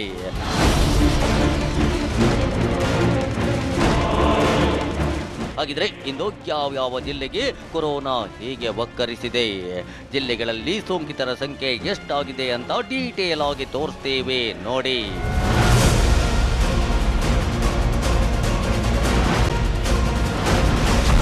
ಅಂದಹಾಗೆ ಬಾಗಲಕೋಟೆಯಲ್ಲಿಂದು ಒಟ್ಟು 15 ಜನರಿಗೆ ಕೊರೋನಾ ತಗುಲಿದೆ. ಸೋಂಕಿತರೆಲ್ಲ ಗುಜರಾತ್ನ ಅಹಮದಾಬಾದ್ನ ಜಮಾತ್ನಲ್ಲೇ ಪಾಲ್ಗೊಂಡಿದ್ದ ತಬ್ಲೀಗ್ಗಳು ಅಂತ ಗೊತ್ತಾಗಿದೆ. ಇದರೊಟ್ಟಿಗೆ ಜಿಲ್ಲೆಯಲ್ಲಿ ಸೋಂಕಿತರ ಸಂಖ್ಯೆ 68ಕ್ಕೆ ಏರಿಕೆಯಾಗಿದೆ. ಏನೋ ದಾವಣಗೆರೆಯಲ್ಲಿಂದು 12 ಜನರಿಗೆ ಕೊರೋನಾ ಕನ್ಫರ್ಮ್ ಆಗಿದೆ. ಆ ಪೈಕಿ 6 ಮಂದಿ ಅಹಮದಾಬಾದ್ಗೆ ತೆರಳಿದ್ದ ತಬ್ಲೀಗ್ಗಳಾಗಿದ್ದಾರೆ. ಹಾಗೆ ಜಿಲ್ಲೆಯಲ್ಲಿ ಸೋಂಕಿತರ ಸಂಖ್ಯೆ 83 ಆಗಿದೆ. ಇನ್ನು ಧಾರವಾಡದಲ್ಲಿಂದು 9 ಮಂದಿಗೆ ಸೋಂಕು ದೃಢಪಟ್ಟಿದ್ದು ಜಿಲ್ಲೆಯಲ್ಲಿ ಸೋಂಕಿತರ ಸಂಖ್ಯೆ 21ಕ್ಕೆ ಏರಿಕೆಯಾಗಿದೆ. ಇಂದಿನ ಸೋಂಕಿತರೆಲ್ಲ ಮೇ 8ರಂದು ಅಹಮದಾಬಾದ್ನಿಂದ ಜಿಲ್ಲೆಗೆ ಮರಳಿದ್ರು ಅಂತ ಗೊತ್ತಾಗಿದೆ. ಹಾಗೆ ಕೋಲಾರದಲ್ಲಿಂದು ಒರಿಸ್ಸಾದಿಂದ ಬಂದಿದ್ದ 2ರಲ್ಲಿ ಚೆನ್ನೈನಿಂದ ಬಂದಿದ್ದ ಒಬ್ಬ ಡ್ರೈವರ್ಗೆ ಕೊರೋನಾ ಒಕ್ಕರಿಸಿಕೊಂಡಿದೆ. ಈ ಮೂಲಕ ಜಿಲ್ಲೆಯಲ್ಲಿ ಕೊರೋನಾ ಖಾತೆ ತೆರೆದಿದೆ. ಹಾಗೆ ಮುಂಬೈನಿಂದ ಹಾಸನಕ್ಕೆ ಆಗಮಿಸಿದ್ದ 5 ಕೊರೋನಾ ಪಾಸಿಟಿವ್ ಬಂದಿದೆ. ಇನ್ನು ಗದಗದಲ್ಲಿ 3 ವೈರಸ್ ತಗುಲಿದ್ದು ಗುಜರಾತ್ನಿಂದ ಜಿಲ್ಲೆಗೆ ಬಂದಿದ್ದ ಸೋಂಕಿತ ವ್ಯಕ್ತಿಯಿಂದ ಎಲ್ಲರಿಗೂ ಕೊರೋನಾ ಹಬ್ಬಿದೆ. ಮತ್ತೊಂದೆಡೆ ಗುಜರಾತ್ನ ಅಹಮದಾಬಾದ್ಗೆ ತೆರಳಿದ್ದ ದಂಪತಿಗೆ ಕೊರೋನಾ ಪಾಸಿಟಿವ್ ಬಂದಿದ್ದು ಈ ಮೂಲಕ ಯಾದಗಿರಿಗೂ ಹೆಮ್ಮಾರಿ ಕಾಲಿಟ್ಟಿದೆ. ಇನ್ನು ದಕ್ಷಿಣ ಕನ್ನಡ ಜಿಲ್ಲೆಯಲ್ಲಿ ಫಸ್ಟ್ ನ್ಯೂರೋ ಆಸ್ಪತ್ರೆಯ ನಂಟಿನಿಂದ ಮತ್ತಿಬ್ಬರಿಗೆ ಸೋಂಕು ಹರಡಿದೆ. ಈ ಮೂಲಕ ಜಿಲ್ಲೆಯಲ್ಲಿ ಸೋಂಕಿತರ ಸಂಖ್ಯೆ 27ಕ್ಕೆ ಏರಿಕೆಯಾಗಿದೆ. ಹಾಗೆ ಬೀದರ್ನಲ್ಲಿ ಕಂಟೈನ್ಮೆಂಟ್ ಝೋನ್ನಲ್ಲಿ ಓಡಾಡಿದ್ದ ಇಬ್ಬರಿಗೆ ವೈರಸ್ ತಗುಲಿದ್ದು ಜಿಲ್ಲೆಯಲ್ಲಿ ಒಟ್ಟು 29 ಸೋಂಕಿತರಿದ್ದಾರೆ. ಇನ್ನು ಚಿಕ್ಕಬಳ್ಳಾಪುರದಲ್ಲಿ 790ನೇ ಸೋಂಕಿತನಿಂದ 46 ವರ್ಷದ ವ್ಯಕ್ತಿಗೆ ಕೊರೋನಾ ಹರಡಿದೆ. ಇದರೊಂದಿಗೆ ಜಿಲ್ಲೆಯಲ್ಲಿ ಸೋಂಕಿತರ ಸಂಖ್ಯೆ 24 ಆಗಿದೆ. ಹಾಗೆ ಮಂಡ್ಯದಲ್ಲಿ ಮುಂಬೈ ನಂಟಿನಿಂದ ಮತ್ತೊಬ್ಬರಿಗೆ ಕೊರೋನಾ ಹರಡಿದ್ದು ಜಿಲ್ಲೆಯಲ್ಲಿ ಸೋಂಕಿತರ ಸಂಖ್ಯೆ 31ಕ್ಕೆ ಏರಿಕೆಯಾಗಿದೆ. ಇನ್ನು ಬಳ್ಳಾರಿಯಲ್ಲಿ ವ್ಯಕ್ತಿಯೊಬ್ಬನಲ್ಲಿ ಸೋಂಕು ತಗುಲಿದ್ದು ಯಾರಿಂದ ವೈರಸ್ ಹರಡಿದೆ ಅಂತ ಗೊತ್ತಾಗಿಲ್ಲ.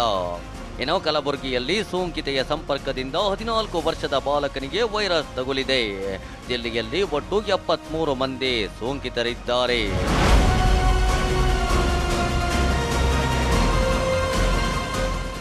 ಒಟ್ನಲ್ಲಿ ಒಂದಂಕಿಯಿಂದ 2 ಅಂಕಿಗೆ ಜಿಗಿದಿರೋ ಕೊರೋನಾ ಕರುನಾಡನ್ನೇ ತಂಡ ಹೊಡೆಸಿಬಿಟ್ಟಿದೆ.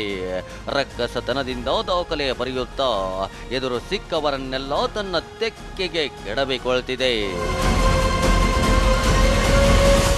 Bureau report TV9. 63 ಪಾಸಿಟಿವ್ ಆಯಿತು ಅಂತಂದರೆ ಸ್ಥಿತಿಗತಿಗಳು ಹೆಂಗಿರಬೇಕು? ಇದು ಕೇವಲ ಕರ್ನಾಟಕ ಕಾಯ್ತಾಲ, ಇನ್ನು ಬೆಂಗಳೂರಿನ ಸ್ಥಿತಿಗತಿಗಳು ನೋಡಬೇಕು, ಭಯ ಆಗುತ್ತೆ.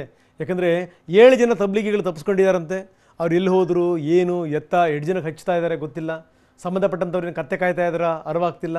ಯಾಕಂದರೆ ಯಾಕೆ ಈ ತಬ್ಲಿಗಿಗಳಿಂದ ಹುಚ್ಚಾಟವನ್ನು ಪ್ರದರ್ಶನ ಮಾಡ್ತಾರೆ, ಏನು ಎತ್ತ? ಸರ್ಕಾರ ಎಲ್ಲೋ ಒಂದು ಕಡೆಗೆ ನಿಯಂತ್ರಣ ಮಾಡುವಂಥ ನಿಟ್ಟಿನಲ್ಲಿ ಏನಾದರೂ ವಿಫಲ ಆಗ್ತಾ ಇದೆಯಾ ಇವ್ರನ್ನ ನಿಯಂತ್ರಣ ಮಾಡುವಂಥ ನಿಟ್ಟಿನಲ್ಲಿ? ಹೇಳೋರು ಕೇಳೋರು ಯಾರು ಇಲ್ಲವೇ ಇವ್ರಿಗೆ? ಹಂಗಾದರೆ ಏನು ಕತೆ? ಹಾಗಾದರೆ ನಾಳೆ ಸಮಾಜದ ತುಂಬ ಈ ರೋಗ ಹರಡಿಬಿಟ್ರೆ ಗತಿ ಏನು? ನಂಬರ್ 1. ನಂಬರ್ 2, ಈ ಆಸ್ಪತ್ರೆಯಲ್ಲಿ ಚಿಕಿತ್ಸೆ ಸಿಗದೇ ಪಾಪ ಮಹಿಳೆ ಸತ್ತೋದ್ಲಲ್ಲ, ಯಾಕೆ, ಯಾವ ಭಯದಿಂದ ಇವರು ಆಸ್ಪತ್ರೆಗೆ ಅಡ್ಮಿಟ್ ಮಾಡ್ಕೊಳ್ಳಿಲ್ಲ? ಇದು ಗೊತ್ತಿರುವಂಥ ಸಂಗತಿ. ವೈದ್ಯರೇ ಭಯಪಟ್ಟುಬಿಟ್ರೆ, ದೊಡ್ಡ ದೊಡ್ಡ ಬ್ರ್ಯಾಂಡಿನ ಆಸ್ಪತ್ರೆಗಳೇ ಭಯಪಟ್ಟುಬಿಟ್ರೆ ಗತಿ ಏನಾಗಬೇಕು? ಕೊರೋನಾ ಇದೆ ಅನ್ನುವಂಥ ಭಯ. ಈಗ ಟೆಸ್ಟು ಕೂಡ ಆಗಿದೆ, ಯಾಕಿದ್ದು ನೆಗೆಟಿವ್ ಬಂದಿದೆ. ಯಾರು ಸ್ವಾಮಿ ಯಾಕೆ ಸಾವಿಗೆ ಹೊಣೆ? ಇದಾದ ಮೇಲೆ ರಾಮುಲು ಅವರು ಪತ್ರಿಕಾಗೋಷ್ಠಿ ಕರೆದು ಹೇಳ್ತಾರೆ, ಇಲ್ಲ ಇದು ಭಾಳ ಬೇಸರ ಸಂಗತಿ ಅಂತ ಟ್ವೀಟ್ ಮಾಡ್ತಾರೆ, ದುರದೃಷ್ಟಕರ ಸಂಗತಿ ಇದು ಅಂತ. ಜೊತೆಗೆ ನಾನು ಡಾಕ್ಟರ್ಗಳ ಹತ್ರ ಮಾತಾಡ್ತೀನಿ ಅನ್ನುವಂಥ ಮಾತನಾಡಿದ್ರು. ಏನೂ ಆಗಿಲ್ಲ. ಇದು ಎಕ್ಸ್ಕ್ಲೂಸಿವ್ ವಿವರಗಳನ್ನು ನಾವು 2 ಸಂಗತಿಗಳಲ್ಲಿ ಕೊಡ್ತೀವಿ ನೋಡಿ.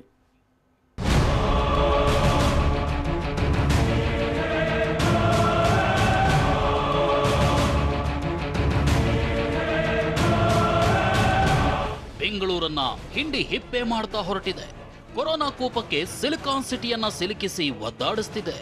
ವೈರಸ್ನ ದೊಡ್ಡ ಹೊಡೆತಕ್ಕೆ ನಗರವೇ ಅಪ್ಪಚ್ಚಿಯಾಗ್ತಿದೆ. ನಗರದ ಜನತೆ ಏದುಸಿರು ಬಿಡ್ತಿರೋವಾಗಲೇ ಇವತ್ತು ಮತ್ತೆ 4 ಜನರಿಗೆ ವೈರಸ್ ಒಕ್ಕರಿಸಿದೆ. ಆ ಮೂಲಕ ಬೆಂಗಳೂರಿನಲ್ಲೇ ಬರೋಬ್ಬರಿ 182 ಕೊರೋನಾ ಸೋಂಕಿತರಿದ್ದಾರೆ. ಇದು ವೈರಸ್ನ ಇವತ್ತಿನ ದಿನಚರಿ ಆದರೆ ನಗರಕ್ಕೆ ಮತ್ತೊಂದು ಗಂಡಾಂತರ ಎದುರಾಗಿದೆ. ಜಿಲ್ಲಾಧಿಕಾರಿಗಳ ಆ ಮಾತೆ ಬೆಂಗಳೂರಿನ ಜನ ಶಾಕ್ ಆಗುವಂತಿದೆ.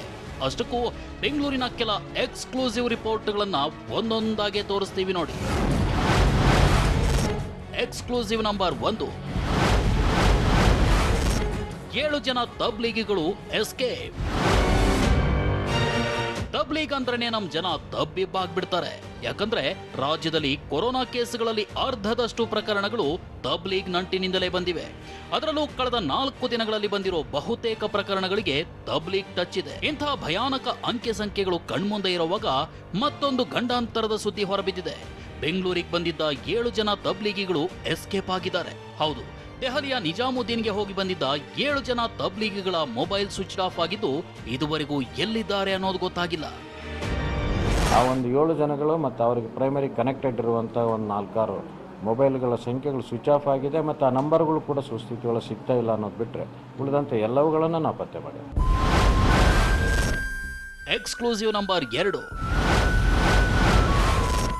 ಆಸ್ಪತ್ರೆ ಸ್ವಯಂ ನಿರ್ಧಾರಕ್ಕೆ ಸತ್ತೇ ಹೋದ್ಲು ಮಹಿಳೆ. ಕೊರೋನಾ ಆರ್ಭಟದ ನಡುವೆ ಅಮಾಯಕರ ಪ್ರಾಣ ಹೇಗೆ ಉರುಳುತ್ತಿದೆ ಅನ್ನೋದಕ್ಕೆ ಈ ಘಟನೆಯೇ ಸಾಕ್ಷಿ. ತೀವ್ರ ಉಸಿರಾಟದ ಸಮಸ್ಯೆಯಿಂದ ಬಳಲ್ತಿದ್ದ ಸತ್ಯಮ್ಮ ಅನ್ನೋರನ್ನ ಮೇ 10ರಂದು ಜಯನಗರದ ಅಪೋಲೋ ಆಸ್ಪತ್ರೆ ಕರ್ಕೊಂಡು ಹೋಗಲಾಗಿತ್ತು. ಆದರೆ ಆಸ್ಪತ್ರೆಯವರ ಆಕೆಗೆ ಚಿಕಿತ್ಸೆ ನೀಡೋದಿರಲಿ, ಆಸ್ಪತ್ರೆಯ ಒಳಗೆ ಬಿಟ್ಕೊಳ್ಳಿಲ್ಲ. 45 ನಿಮಿಷ ಉಸಿರಾಟದ ತೊಂದರೆ ಎದುರಿಸ್ತಲೇ ಸತ್ಯಮ್ಮ ಉಸಿರು ನಿಲ್ಲಿಸಿಬಿಟ್ಲು. ಕೊರೋನಾ ಕಾರಣ ನೀಡಿ ಟ್ರೀಟ್ಮೆಂಟ್ ನೀಡಿರಲಿಲ್ಲ. ಆದರೆ ಮೃತಳ ಕಫದ ಮಾದರಿಯ ವರದಿ ಇವತ್ತು ಬಂದಿದ್ದು ನೆಗೆಟಿವ್ ಅಂತ ಇದೆ. ಆಸ್ಪತ್ರೆಯ ಸ್ವಯಂ ನಿರ್ಧಾರಕ್ಕೆ ಮಹಿಳೆ ಬಲಿಯಾಗಿ ಹೋದ್ಲು.